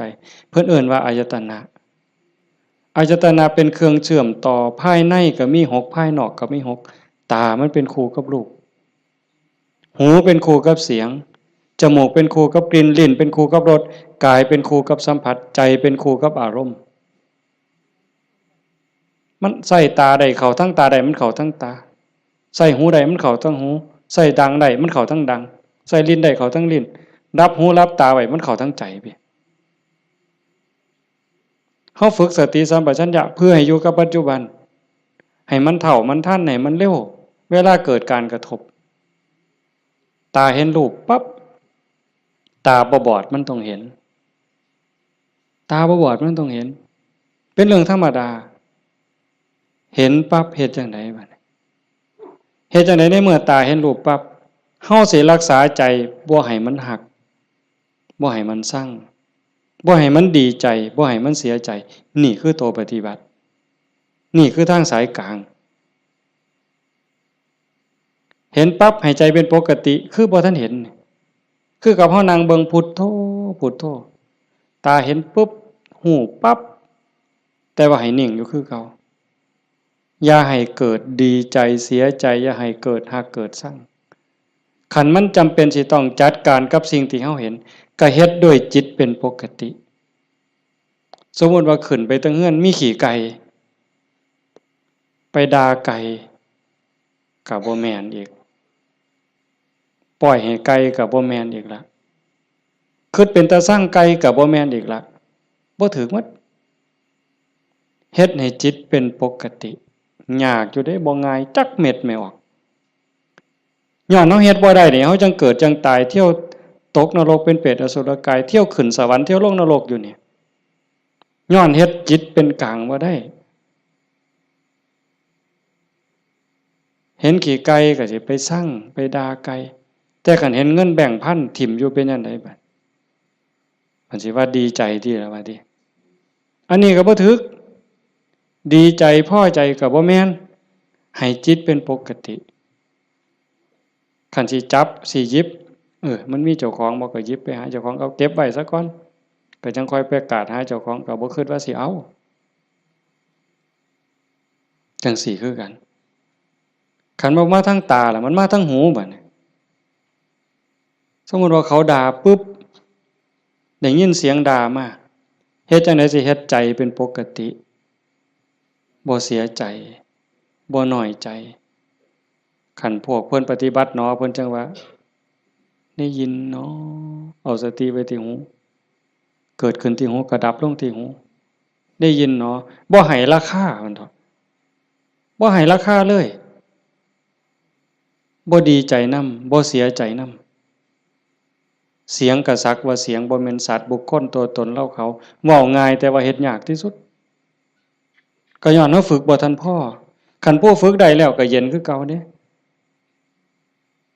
คือหลวงปู่ชาเพิ่นว่าผู้ที่ฝึกบ่ทันได้คือบ่ทันเข้าใจคนด่าย่างไปเช้าก็ด่าไปยามแลงก็ด่าเห็นยามใดด่ายามนั้นก็ไปเครียดให้มันเป็นหยังด่ากูเพิ่นว่าหมัดมื้อนึงเขาว่าอย่าไปหัวซ่ามันเด้อผู้มันด่าคนเนี่ยมันเป็นบ้าตัวเศร้าเครียดเศร้าซังนั่นคือจิตเป็นกลางแล้วกลับคืนสู่ฐานเดิมของมันคันเขาให้เขาด่าเขาจมให้เฮาบ่ฮู้ทันวางจิตบ่เป็นก็ไปเครียดไปขมหาทางตอบแทนสิเอาคืนจองกรรมจองเวรไว้แต่คันท่าย่องแล้วบัดเนี่ยเป็นจังไดบัดถ้าคำย่องคำย่อมาก เฮาก็ดีใจก็บวกฟู่ขึ้นบ่ถือคือเก่าเสียใจก็บ่ถือดีใจก็บ่ถือแต่ให้จิตเป็นกลางๆนี่คือข้อปฏิบัติธรรมชาติจิตเป็นจังซั่นมันบ่เคยฮักไผมันบ่เคยสร้างไผจิตนี่ฮักก็บ่เป็นสร้างก็บ่เป็นดีใจก็บ่เป็นเสียใจก็บ่เป็นโลภโกรธหลงก็บ่เป็นย้านหยังก็บ่แม่นมันเป็นปกติของมันอยู่กลางๆจังซั่นแต่ว่ารักโกรธเกลียดกลัวอิจฉาริษยาน้อยเนื้อตามใจย้อนกิเลสมาย้อมแขกมาเยี่ยมเนี่ยมันพาเจ้าของบ้านป้วงเดี๋ยวนี้ก็ซ้ำกับเฮาอยู่เฮือนธรรมดานี่แล้วเคยเห็นอยู่ตัวบางปีใหม่นี่ลูกหลานเฮาอยู่เฮือนธรรมดากับพ่ออยู่บัดหมู่มาชวนกินเหล้ามันก็เมาอยู่เฮือนเฮานั่นแหล้วเป็นจังได๋ซั่นพาเจ้าของบ้านป้วงเลยให้เฮารักษาใจเจ้าของให้เป็นปกติเฮาประพฤติปฏิบัติเพื่อสิ่งนี้เด้โยมตาเห็นก็ให้รักษาใจไว้ปกติหูได้ยินก็รักษาใจไว้ให้เป็นปกติจมูกได้กลิ่นหอมเหม็นก็ปกติลิ้นได้รสก็ปกติแซ่บบ่แซ่บนัวบ่นัวก็ปกติคันมันสิเติมก็เติมไปที่ละน้ำปลานั่นสิเติมเกลือก็เติมไปที่แต่อย่าไปคิดสร้างแม่ครัวอย่าไปจมให้เขาหนาวร้อนมันหนาวมากก็แม่นว่าสิทนกรรมฐานนี่บอกว่าให้ปล่อยว่างหนาวก็สิเสืออยู่ซื่อๆบ่ห่มมันดอกผ้านี่ก็แล้วแต่ว่าธรรมชาติมันก็ให้ห่มแต่ว่าก็อย่าทุกข์อย่าเดือดร้อนรักษาใจเป็นปกติคันบ่จังซั่นนี่คนมันติดชั่วก็ติดได้ไหมออกดีก็ติดชั่วก็ติดแม่นบ่หมู่เจ้าว่าเฮาไผสิเถียงสมมุติว่าตาเนี่ยมันก็บ่แม่นว่ามันสิมักแต่ของถูกใจมันเด้บ่แม่นแต่สิถูกตาแล้วมักเบิ่งเด้สมมุติว่าเห็นผู้สาวเห็นผู้บ่าวเห็นคนงามที่เฮาพอใจบ่แม่นเฮาสิเบิ่งแต่คนที่เฮาพอใจเด้คราวเดียวก็เหลียวเบิ่งก็ดีใจโอ้ยงามเนาะโอ้ยพอใจเนาะบ่แม่นแต่จังซั่นอันคนผู้เฮาสั่งนี่แม่นออกเคยเป็นบ่โอ้ยสิแม่นกูสร้างปานตาสิแตกเพิ่นว่าสร้างปานตาสิแตกแต่ว่าแม่นเบิ่งบ่เซาเนี่ยเอาเคยเป็นบ่หมู่เจ้าบ้าหือดีซั่นคันว่าเป็นตาสร้างกูบ่อยากเห็นก็อย่าไปเบิ่งอีกติล่ะเพียงจังเบิ่งบ่เซาซั่นเห็นบ่นี่คือมันโง่อาตมาผู้หนึ่งล่ะโง่แนวเนี้ยผู้ใดเศร้าโง่เนี่ยสาธุนำเด้อว่ามันเป็นตาสร้างยังไปเหลียวเบิ่งดูอยู่เอาดังบัดนี้ทั้งจมูกเนี่ยกับมันเป็นว่าคนมักหอมติดหอมอย่างเดียวได้ไหมออกผู้เจ้าเป็นบ่ติดเหม็นไหมปลาแดกไหมปลาแดกเหม็นนี่ฮะว่าปลาแดกหอมเนี่ยตำบักฮวงคือสีแซ่บเปล่าวะนักก็ไปกว่านั้นเล็บตีนสักโอ้ยบ้าหือดีกิ่มเล็บตีนสักออกมาเหม็นแทนที่สิทิมนะดมเว้ยดมเท่านึงกับบ่ว่าเด้ดมเท่าสองอ่ะบ่แล้วแงกหน้าแงกหลังมีผู้เห็นกูบ่นอเพิ่นว่าลี่ดมได้นั่นเมืองอุบลเป็นอยู่วะอย่าจะเป็นแต่ศรีสะเกษเอาไว้โอ้ยแทนที่สิเอาถิ่มเนาะแต่มาว่าแงกหน้าแงกหลังเทื่อที่3ที่4บ่มีคนเห็นดมอีกสักเทื่อก่อนจังถิ่มนั่นใส่ว่ามาของหอมว่างจิตเป็นกลางบ่ได้นี่สติปัญญามันบ่พอเห็นบ่อย่าว่าแต่แสบบ่แสบเลยนัวบ่นัวเลยสัมผัสคือกันเย็นห่อนอ่อนแข็งใจคือกันเนี่ยมันบ่ดีคิดแล้วเฮ็ดเจ้าของเป็นทุกข์คิดพ่อเฮ็ดเจ้าของห้องไห้น้ำตาหลั่งน้ำตาไหลก็ยังมีโอกาสนอนมือกายหน้าผากคิดฮอดแล้วก็น้ำตาไหลสะอื้นอยู่ผู้เดียวบ้าคักๆเนี่ยเด้คนเนี่ยคันแนวมันถูกใจเจ้าของก็นอนคิดเห็นแล้วก็หัวยุ่มอยู่ผู้เดียวพลิกไปพลิกมาจนเก็บไปฝันนะเว้ย นี่คือจิตมันฝึกบ่ทันใดไม่ออกโยมพอออกเพิ่นพาเฮาเฮ็ดงานปฏิบัติธรรมเสียเวลาเสียเวลาย่อมสละสถานที่เงินทองพร้อมเพื่อเอาบุญให้เจ้าของส่วนหนึ่งแล้วก็เพื่อยกระดับจิตใจเจ้าของส่วนหนึ่งแล้วก็เห็นว่าทุกคนคือพี่คือน้องเปื้อนร่วมทุกข์เกิดแก่เจ็บตายทุกคนเคยเป็นพี่เป็นน้องเป็นญาติสายโลหิตเป็นสามีภรรยากันมานับภพนับชาติบ่ถ้วนชาตินี้ชีวิตนี้ได้เข้าใจในหลักธรรมคำสอนของพระพุทธองค์กหวังให้เกิดประโยชน์สูงสุดส่วนหนึ่งเราก็ฉลาดบักคักถ้ามาเสือสู่คนที่นั่งอยู่นี่แบ่งบุญเล่าได้เรากินเปอร์เซ็นต์หมู่เจ้าได้เนี่ยเป็นพ่อค้าสำนะหัวพ่อค้ายังมีอยู่นี่แม้แต่เฮ็ดบุญเด้ถ้าเบิ่งมื้ออื่นทราบบัดสิมื้อนี่บัดสิมื้อนี่จากโอ้ยอนุโมทนาสาธุเด้อนำพ่อใหญ่เด้อพ่อใหญ่ก็สาธุเอาหมดให้เจ้าได้บุญหลายๆจะแม่นอ่อนซ่อนเจ้าเห็นบ่เปอร์เซ็นต์ที่เราได้นำหมู่เจ้าเนี่ยจิตเราก็สะอาดขึ้นยิ่งเข้าใจในการประพฤติปฏิบัติหวังยกจิตยกใจพลังบุญตรงนี้เฮ็ดให้จิตเราสูงขึ้นมีกำลังใจขึ้นมีความเพียรพยายามมากขึ้นจิตโล่งโปร่งเบามากขึ้นพลังบุญมันส่งนี่คนฉลาดก็เฮ็ดแนวนี้คันคนบ่ฉลาดเด้มีที่มีสวนจังซี่สถานที่ดีๆจังซี่ส่วนหมู่มากินเหล้าเออกระท่อมงามๆมันสินั่งกินเหล้าเบิ่งแสงเดือนแสงดาวจังมันสิอ่อนซ่อนคักแล้วไปอีกคนละแนวแต่คนมีปัญญาก็เฮ็ดอีกแบบนั่นว่าการประพฤติปฏิบัติเป้าหมายสูงสุดก็คือขนกิเลสออกจากใจความโลภความโกรธความหลงความหักความซั่งความเกลียดความกลัวอิจฉาริษยาอาฆาตพยาบาทจองเวรน้อยเนื้อตำใจโยมสังเกตใจเจ้าของให้มันเห็นขันบ่เห็นตรงนี้ก็ง่มอีกโดนเติบได้กิเลสมันเกิดอยู่ใจเนี่ยคุณธรรมก็เกิดอยู่ใจเนี่ยนรกก็อยู่ใจสวรรค์ก็อยู่ใจเนี่ยเฮาสิให้อีหยังเกิดมันเกิดได้เทื่อละอย่างไม่ออกความโลภความโกรธความหลงอิจฉาริษยาอาฆาตพยาบาทจองเวรหน่อยเหนือตามใจหักสั่งเกิดในใจเฮาเกิดได้เทื่อละอย่างซ้ำกับตะเว้นขึ้นแจ้งมืดจักไปใสบัดยามตะเว้นตกดินความมืดจักมาแต่ไสความแจ้งจักไปไสยามเฮาดีใจนี่ความเสียใจจักไปไสมิดอ้อยส้อย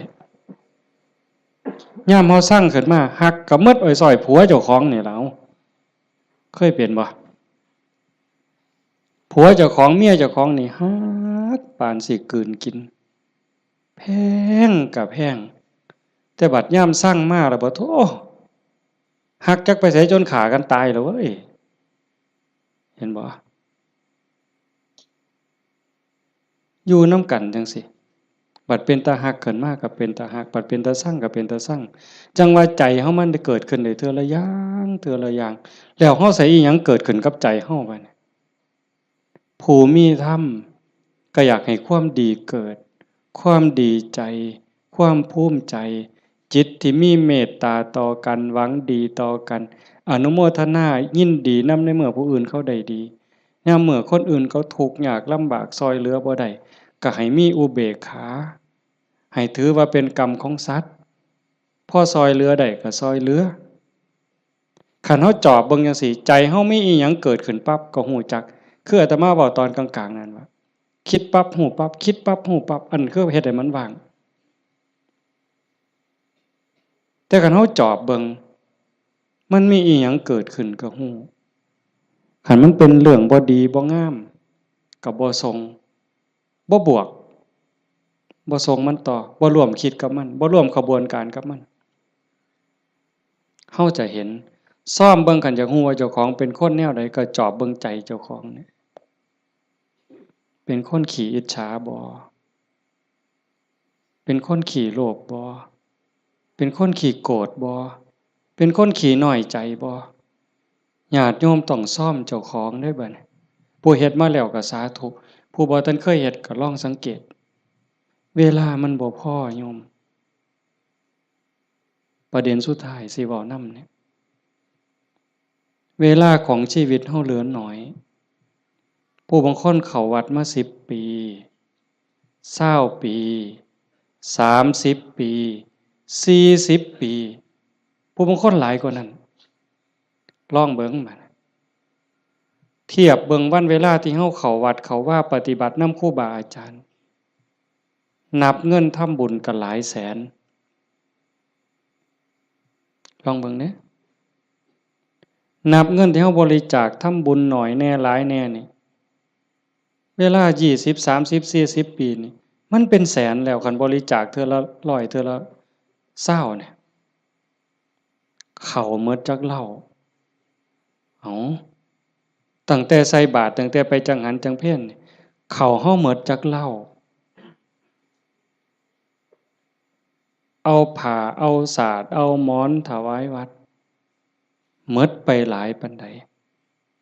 คันเว้าถึงแง่เป็นบุญแง่ความภูมิใจนี่โยมก็ภูมิใจบักคักเอาตัวนี้มาเป็นปีติจูงจิตให้เกิดความสงบก็ยังได้เป็นบุญได้เป็นจาคานุสติเนี่ยนำพาจิตไปสู่ความสงบได้อันนี้คือแง่ของบุญก็เป็นที่เพิ่งให้จิตให้ใจอย่างมหาศาลเลยล่ะไปแต่คันเว้าถึงแง่ของการพัฒนาเป้าหมายของพุทธศาสนาในขณะที่เสียเงินไปหลายแสนแล้วหมดเงินไปหลายแสนแล้วหมดเข้าไปหลายเหล่าแล้วยกใจขึ้นบ่ใจเฮายกขึ้นได้ส่ำใดความโลภลดลงจักหน่อยบ่ความโกรธลดลงจักหน่อยบ่ความแข็งดีแข็งเด่นลดลงจักหน่อยบ่หือไปวัดแห่งแต่ไปผิดกันอยู่วัดขาดทุนได้นี่ครูบาอาจารย์มีสื่อมีเสียงลางเทื่อก็สิไปญาติกันเป็นที่หนึ่งมันมีอยู่เรื่อยเห็นอยู่หลายหม่องโดยเฉพาะโยมฝ่ายอุบาสิกาเฮ็ดหยังก็อยากถวายหลวงพ่ออยากให้หลวงพ่อฉันของเจ้าของใส่ของเจ้าของผู้นี้เฮ็ดอยู่แล้วมีผู้ใหม่มามีการแข่งกันขาดทุนนี่ตัวนี้คือขาดทุนลอดพื้นบ่แม่นขาดทุนธรรมดากิเลสมันบ่ได้ยอมเฮาเด้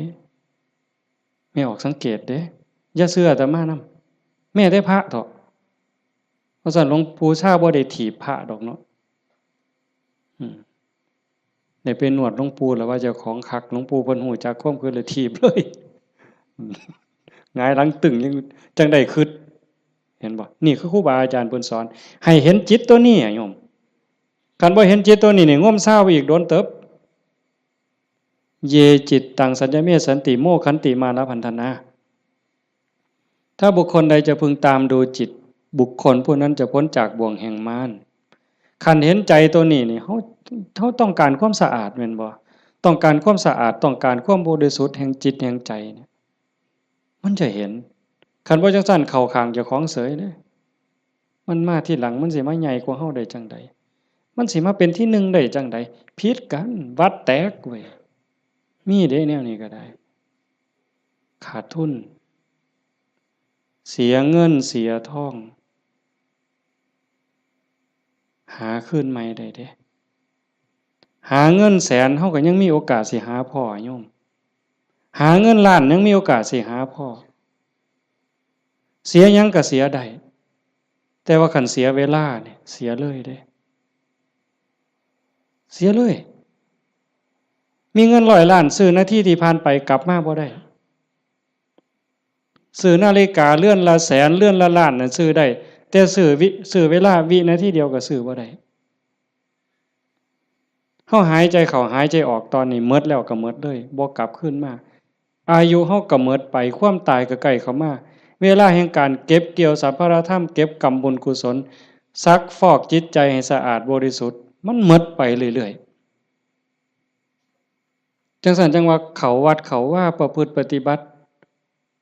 ขันบ่เข้าใจถึงสาระแก่นสารคำสอนของศาสนาเนี่ย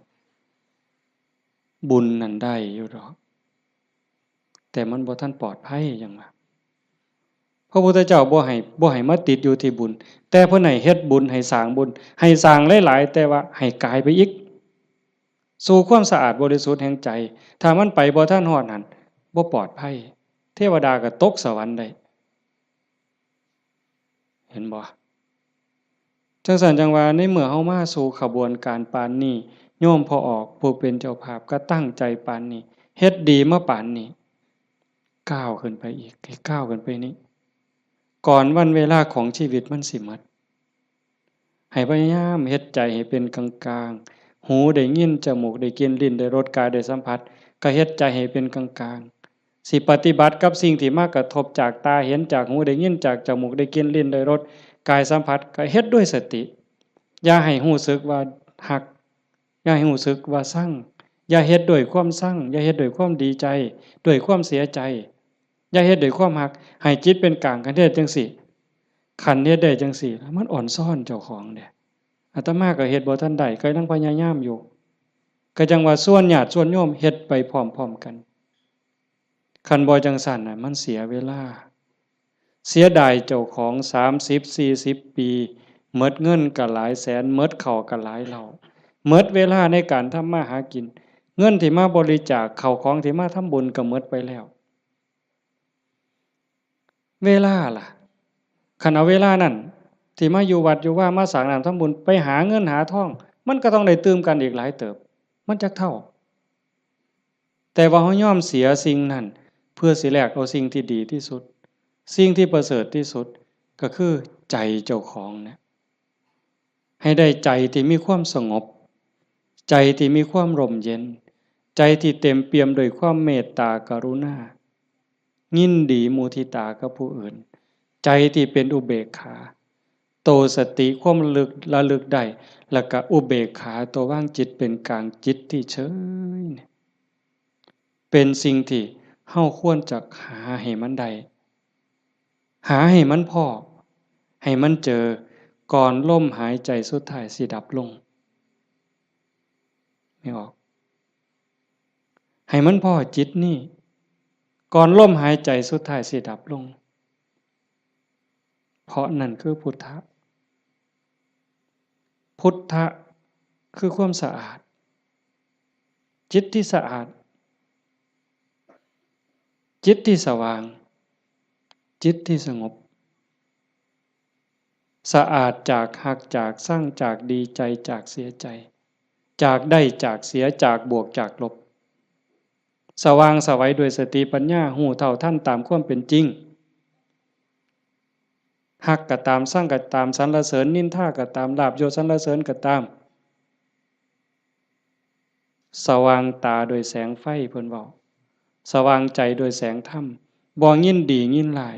เห็นทุกสิ่งทุกอย่างเกิดขึ้นตั้งอยู่ดับไปอนิจจังทุกขังอนัตตากฎของไตรลักษณ์ครอบงำสรรพสิ่งอยู่สะอาดสว่างสวัยโดยสติปัญญาสงบนิ่งจิตใจบ่กระเพื่อมด่ามากก็บ่กระเพื่อมย่องมากก็บ่กระเพื่อมนักแน่นคือกับหินเนี่ยจิตใจของพุทธะเป็นแบบนั้นสะอาดสว่างสงบหู้เท่าทันตื่นจากความหลับไหลเบิกบานจากการที่เจ้าของบ่มีโทษตรงนี้เป็นวิชาการของพุทธศาสนาเป็นหลักที่ชาวพุทธต้องปฏิบัติอันสิไปอ่อนว่อนบวงสรวงสวดแล้วก็ขอสวดแล้วก็ขอขันมันได้ซ้ำนั้นมันก็สิดีอยู่ขันมันได้พระพุทธเจ้าก็พาเฮ็ดแต่ตรงนี้ที่พระองค์เพิ่นสอนสลบจักเทื่อกลัวสิเป็นพระพุทธเจ้าหลวงปู่ชาลำบากปานใดอาตมาเคยอ่านพอเนาะว่าสิขึ้นไปอยู่เทิงภูว่าบ่อยากยุ่งบ่อยากยากนำการมาหาบิณฑบาตไป อยู่ทั้งผู้กับว่าสิเหี่ยวกินพุ่นเนาะเหี่ยวฉันพุ่นเนาะฝึกซ้อมจนปานนั้นบัดเป็นไข้เป็นหนาวไปอยู่กลางป่าก็บ่อยากให้ผู้พี่น้องยากนำก็ซ้อมมันสิใจขาดยามใดสิ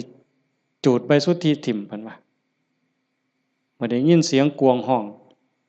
หลวงปู่เพิ่นปัญญาหลายดีเนาะอาตมาก็จังได๋ดอกมื้อนึงไปอยู่สระอยู่วัดวัง 2-3 มื้อนั่นล่ะก็เปิดวิทยุฟังหลวงปู่เพิ่นเทศน์อาตมาก็หัวอยู่ผู้เดียวอยู่จ้อๆสั่นๆนี่คำสอนหลวงปู่ซ่าอยู่กับเจ้าของนี่อยู่หูดังนี่เนาะอยู่กับขนตานี่หักมุมจ้อๆธรรมะนี่โอ้จะแม่นปัญญาคักๆเพิ่นยังว่าโอปัญญิโกเป็นสิ่งที่ควรน้อมเข้ามาใส่ตนมันบ่อยู่ไสไม่ออกคันเวลามันสิเข้าใจมันสิฮู้เล็กๆน้อยๆนี่ดอกมันฮู้ในเจ้าของมันเห็นในเจ้าของนี่โอปัญญิโกเป็นสิ่งที่ควรน้อมเข้ามาใส่ตนคันน้อมเข้ามาใส่ตนนั่นเป็นคำสอนของพระพุทธเจ้า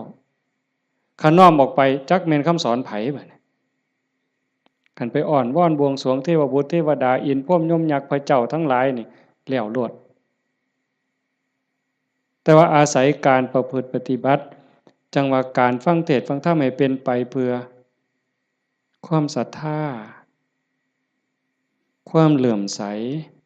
ศรัทธาปาสาทะวิริยะความภาคเพียรพระพุทธศาสนาเพิ่นสอนเรื่องความภาคเพียร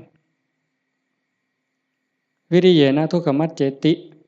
เฮาสิล่วงทุกข์ได้ก็ย้อนความเพียรพยายามของเฮาเองผู้อื่นเฮ็ดให้บ่ได้คันเฮ็ดให้ได้มีผู้วิเศษผู้ศักดิ์สิทธิ์ครูบาอาจารย์เป่าให้เสกให้ผู้ใดสิเกินพระพุทธเจ้าพอออกว่า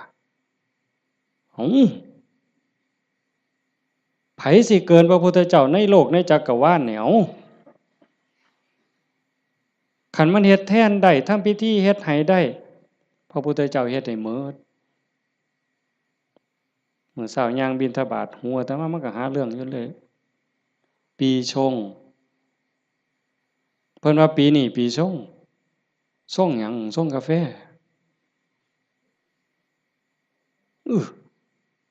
มันยากหยังกับปีกับเดือนนั่นเด้อปีชงเนี่ยเพิ่นนัดกันไปสวดมนต์สะเดาะเคราะห์มื้ออื่นทั้งศรีสะเกษพุ่น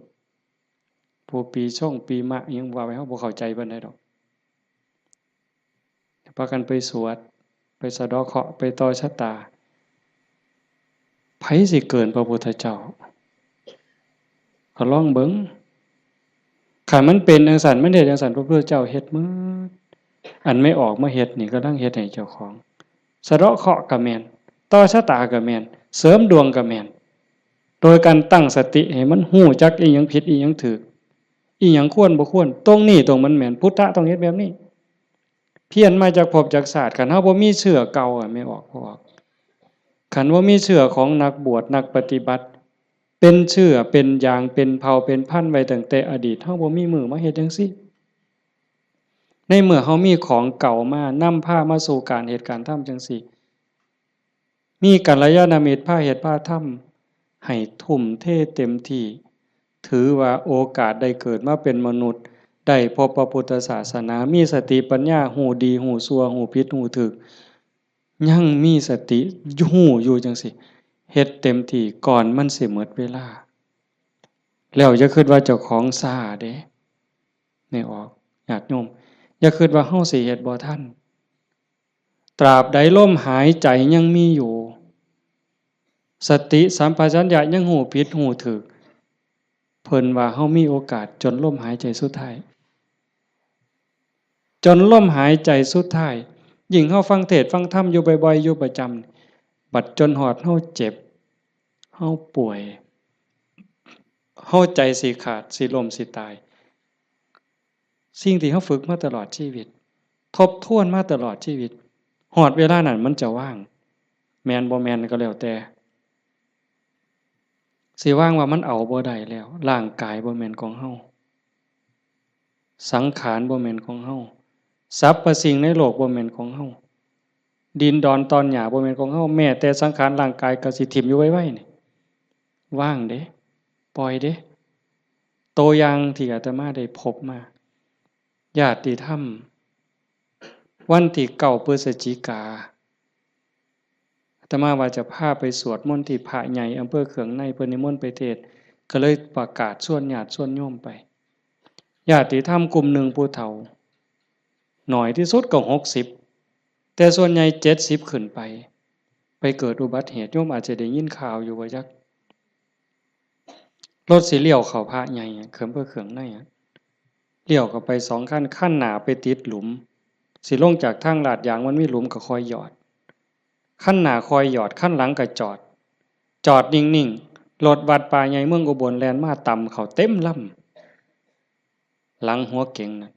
คนอยู่ทั้งหลังนี่7อยู่ทั้งหน้า2คนทั้งหน้า2บ่เป็นหยังแต่อยู่ทั้งหลัง7คนนี่ฟ้งลงรถตาย3บาดเจ็บหนัก4เป็นจังได๋พวกผู้เฒ่าทั้งหมดนี่ว่า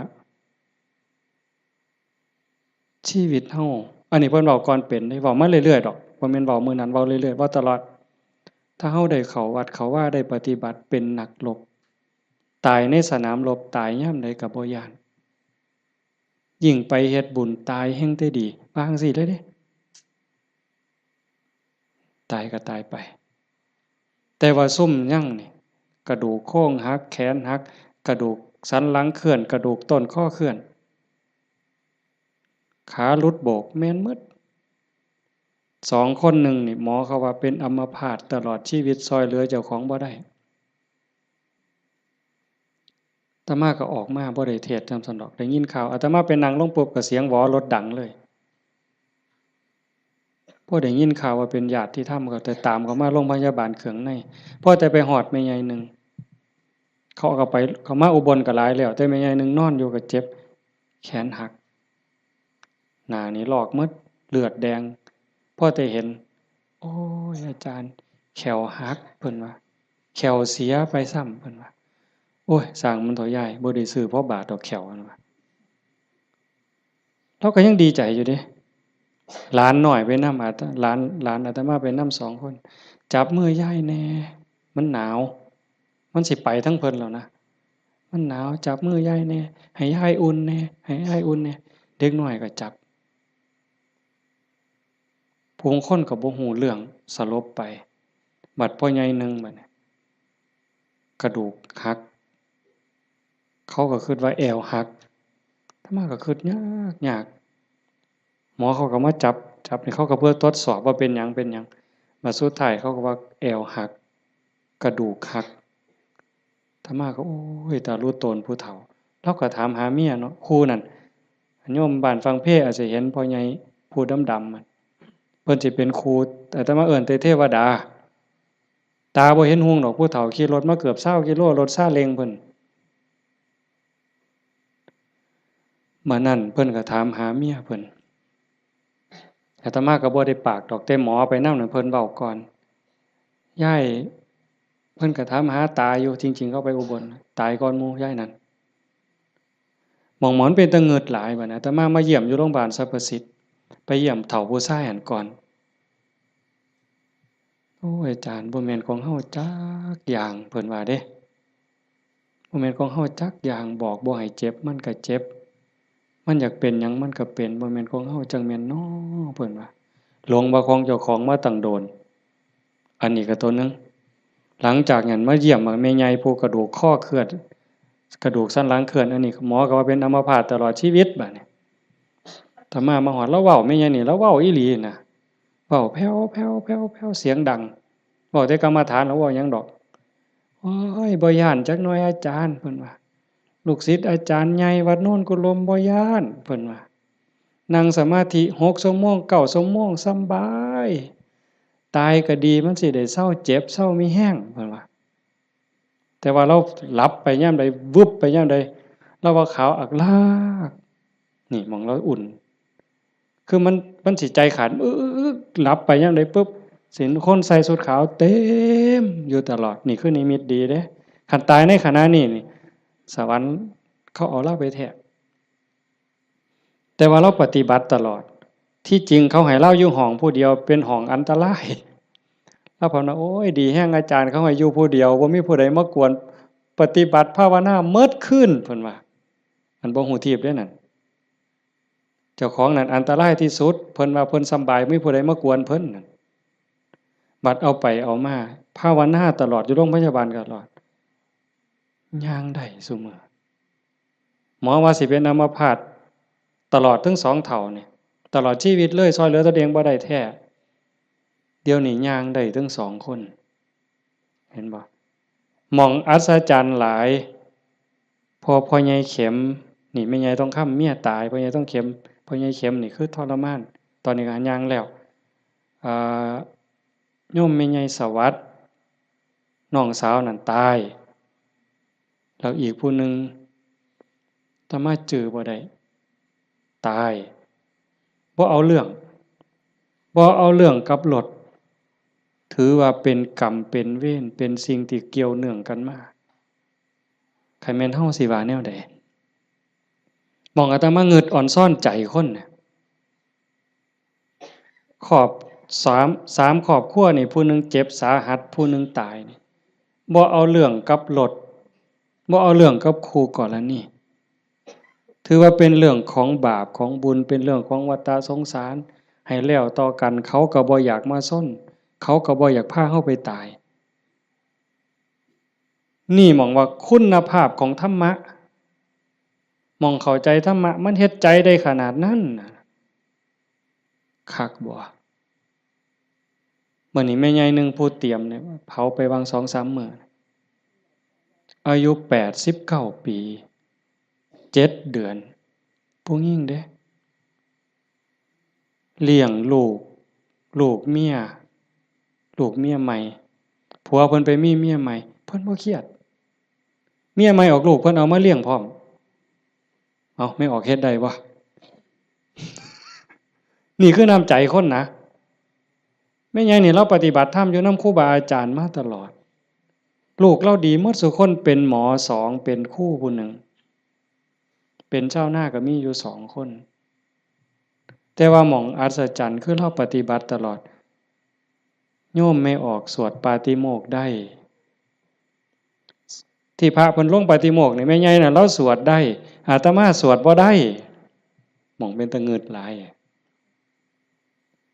แต่ว่าเราตกศาลาเทื่อนึงย่างจงกรมมันมืดตกศาลาสมัยก่อนนั่นขาหักนู่นว่าซั่นว่าเห็นบ่บัดมื้ออาตมาสิไปเยี่ยมอาตมาไปเทศน์ฟังทั้งครูขันก็เลยว่าสิกายไปทางนั้นลูกชายเพิ่นว่าบ้านอยู่ทางนั้นก็เลยพาไปเยี่ยมลูกชายก็บอกว่าอาจารย์สิมาเยี่ยมเราลุกบ่ได้ตลอดแต่ว่าสติเราดีเด้เพราะแต่ว่าอาตมาสิไปเสียงรถเขาไปจอดแล้วลุกขึ้นมานั่งพออาตมาไปนั่งลงแล้วก็กราบได้เทื่อเดียวดอกก็นอนมันวิ่นหัวปานนั้นเราก็เว้าธรรมะโต้ตอบได้ทุกเรื่องสติบ่ขาดลูกหลานจักว่าเท่าใดมาเต็มเฮือนแล้วจำได้ฮอดซุมบ่นุ่งผ้าว่ามันชื่อหยังนิสัยมันดื้อบ่ดื้อแล้วฮู้ผู้นี่หมองลูกหลานว่าย่าย่ายอยู่อีกเด้อโอ้ยมันทุกข์มันยากบ่อยู่ดอกอยู่น้ำหลานอีกแน่อยู่โดนแล้วผู้นี่มัดมือสิใจขาดหลานผู้เรียนอยู่จุฬากำลังขึ้นรถลูกชายว่าย่าถ่าหลานเด้อหลานกำลังขึ้นรถโอ้ยถ่าบ่ถ่ามันก็บ่แม่นแม่วะเราว่าเป็นเรื่องของเพิ่นว่าเห็นบ่เป็นเรื่องของเพิ่นบ่แม่นเรื่องของย่าหมองคักหลายว่าเราตายนั่นเรานอนตะแคงข้างขวาเลียนแบบพระพุทธเจ้าเลยสติจำได้มื้อสิตายแล้วกินข้าว3เทื่อได้กินข้าวปกติเว้าได้ปกติเพียงแต่ว่านอนไปแล้วก็มาหลับเอาตอนมาดับไปตอนตีสี่คนตายลูกนี่เป็นหมอ2แล้วก็หลานเป็นหมออีกผู้หนึ่งมันบ่เข้าในทฤษฎีอะโยมพวกนี้อยู่นำคนตายมาตลอดลูกหลานสาวอยู่ห้องชันสูตรพลิกศพพร้อมคนตายเขาพิสูจน์ว่ามันจะเย็นไม่ไงนี่แล้วอุ่นบัดเนี่ย ตายไปแล้วจากตีสี่กว่าๆจนฮอด5 โมงเช้าเอาเขาลงเรายังอุ่นอยู่แต่เฮ็ดจังได๋บ่ได้เพิ่นก็ลูกชายเพิ่นก็โทรมาถามอาจารย์สิว่าแนวใดอาตมาเลยว่าบ่ต้องฉีดยาเด้อสิฟื้นหรือบ่ฟื้นเฮาบ่คิดดอกแต่ว่าบ่ต้องฉีดยาก็บ่ฉีดอยู่จักมื้อหลายมื้อเติบ4-5 คืนพุ่นล่ะอาตมาก็บ่เจอบัดฮอดมื้อสิเผาบัดเนี่ยลูกชายเพิ่นก็โทรมาถามประมาณ3 โมงกว่าอาจารย์เฮ็ดจังได๋บัดเทื่อเปิดโรงออกมานี่หาแม่ยังอุ่นอยู่คือเก่านี่สิเฮ็ดแนวใดเพิ่นว่าโอ้อาตมาก็บอกบ่ถูกดอกโยมให้เบิ่งซะก่อนว่าซั่นแต่ว่าใส่เพิ่นใส่ตู้โรงเย็นอยู่แต่มันเย็นทั้งหลังอะนะอาตมาก็เลยว่าเอาคันจัก4 โมงก็จังถอดปลั๊กออกเบิ่งเด้อถอดปลั๊กออกเบิ่งเพื่อให้มันปรับสภาพเพราะว่าตัวเย็นนี่มันอาจจะเป็นจากเครื่องใช้ไฟฟ้าฮอดประมาณเฮาจะออกประมาณบ่ายโมงก็หากะลามันอุ่นมันหยังอยู่ก็จังว่ากันอีกเทื่อนึงบัดสุดท้ายก็แม่นหมดอยู่ดอกเพิ่นว่าอาจารย์ประมาณเที่ยงนี่เพิ่นโทรมาก็บ่เย็นปานใดแต่ว่ายายบ่แข็งเพิ่นว่าเย็นอยู่แต่ว่ามันบ่แข็งคือทั่วไปคันจั่งซี้ก็หมดไปตามธรรมชาติก็เฮ็ดไปเด้อคือที่เว้าให้โยมฟังนี่หมายความว่าอย่าให้เราปฏิบัติมาตลอดจิตใจเราดีเรางามบ่เคยด่าไผจักเทื่อลูกว่าลูกเมียใหม่เขาผัวก็อยู่นำเมียใหม่นี่เอาลูกมาเรียนเราก็ป้อนข้าวทอกันนี่เลี้ยงซ่ากันป้อนปลาป้อนข้าวก็บ่ให้ลูกเจ้าของคำใหญ่กว่าเด้คำทอกันอืมอาบน้ำให้ก็คือกันสอนก็คือกันฮักเท่ากันใจคนนั่นมันจังว่าคันมันได้ฝึกได้ฝนมันมีธรรมมันก็สุดยอดอยู่นี่โยมพ่อใหญ่พาเฮาประพฤติปฏิบัติเฮ็ดงานจังซี่เฮามาประพฤติปฏิบัติสูงสุดก็เพื่อยกจิตยกใจเด้อสรุปตรงนี้เด้อบุญนั่นเป็นของตายจังได๋เฮาก็ได้เต็มที่อยู่แล้วแต่สิ่งสำคัญน่ะให้ยกจิตยกใจเจ้าของให้มันสูงขึ้นจากอำนาจของความโลภความโกรธความหลงความอิจฉาริษยาอาฆาตพยาบาทจองเวรน้อยเนื้อต่ำใจเฮาสิเอาชนะมันได้เฮาสิสูงขึ้นกว่าอำนาจของกิเลสได้ย้อนโยมสังเกตใจเจ้าของย่ามตาเห็นหูได้ยินจมูกได้กลิ่นลิ้นได้รสท่านเฝ้าไปเสือมันอย่าไปหักไปสร้างน้ำมันนิ่งแล้วสังเกตความรู้สึกสังเกตความคิดสังเกตความรู้สึกคันมันเอียงไปทั้งโลภหลายก็บอกว่าเจ้าของนั้นขี้โลภหลายอยู่ค่อยถอนออกหัดบริจาคหัดแบ่งหัดปันคันมันโกรธหลายเห็นอันใดผิดหูผิดตาแล้วงุดหงิดหนหวยขึ้นเป็นตาสร้างขึ้นมาหูจักมันปรับแล้วก็หูจักเมตตาเขาก็คือเฮานั่นล่ะเขาบ่ทันหูเขาจึงเป็นจังซั่นหูจักให้อภัยฝึกไปฝึกไปคอยยกระดับดวงจิตขึ้นมาให้เข้าใจว่าพระพุทธเจ้าบ่ได้สอนให้เฮาทุกข์พระพุทธศาสนาสอนให้เฮาพ้นทุกข์โกรธก็คือทุกข์โลภก็คือทุกข์หลงก็คือทุกข์เป็นเหตุให้ทุกข์เฮาก็ต้องดับเหตุมันเฮ็ดให้จิตใจเป็นกลางๆฮักผู้อื่นคือฮักเจ้าของหวังดีต่อผู้อื่นคือหวังดีต่อเจ้าของนั่นจิตใจเฮาจะดีขึ้นงามขึ้นมื้อนี้สมควรแก่กาลเวลาใส่เวลามาหลายเติบชั่วโมงหนึ่งกับ40กว่านาทีเนาะสมควรแก่กาลเวลาท้ายที่สุดก็ขออนุโมทนาสาธุกับญาติโยมผู้เป็นเจ้าภาพผู้เป็นเจ้าของสถานที่และก็ญาติธรรมที่มาจากที่ไกลที่ไกลมาร่วมประพฤติปฏิบัติบำเพ็ญบุญบำเพ็ญกุศลยกระดับดวงจิตดวงใจของเจ้าของให้สูงขึ้นงามขึ้นท้ายที่สุดก็ขอรัตนะอ้างอิงเอาอำนาจแห่งคุณพระศรีรัตนตรัยคุณของพระพุทธเจ้าพระธรรมพระสงฆ์และอำนาจแห่งบุญกุศลคุณงามความดีที่มีทั้งหมดทั้งมวลในสากลและจักรวาลจงหลอมร่วมเป็นตบะเป็นเดชะเป็นพลวะปัจจัยอำนวยหนุนส่งให้ญาติโยมสุขสุคนจงเป็นผู้แกล้วกล้าอาจหาญร่าเริงในการสร้างบุญสร้างกุศลสร้างคุณงามความดีให้ยิ่งขึ้นไปให้เป็นผู้เจริญงอกงามในจตุรพิธพรชัยคืออายุวันนะสุขภาละปฏิภาณธรรมสารสมบัติ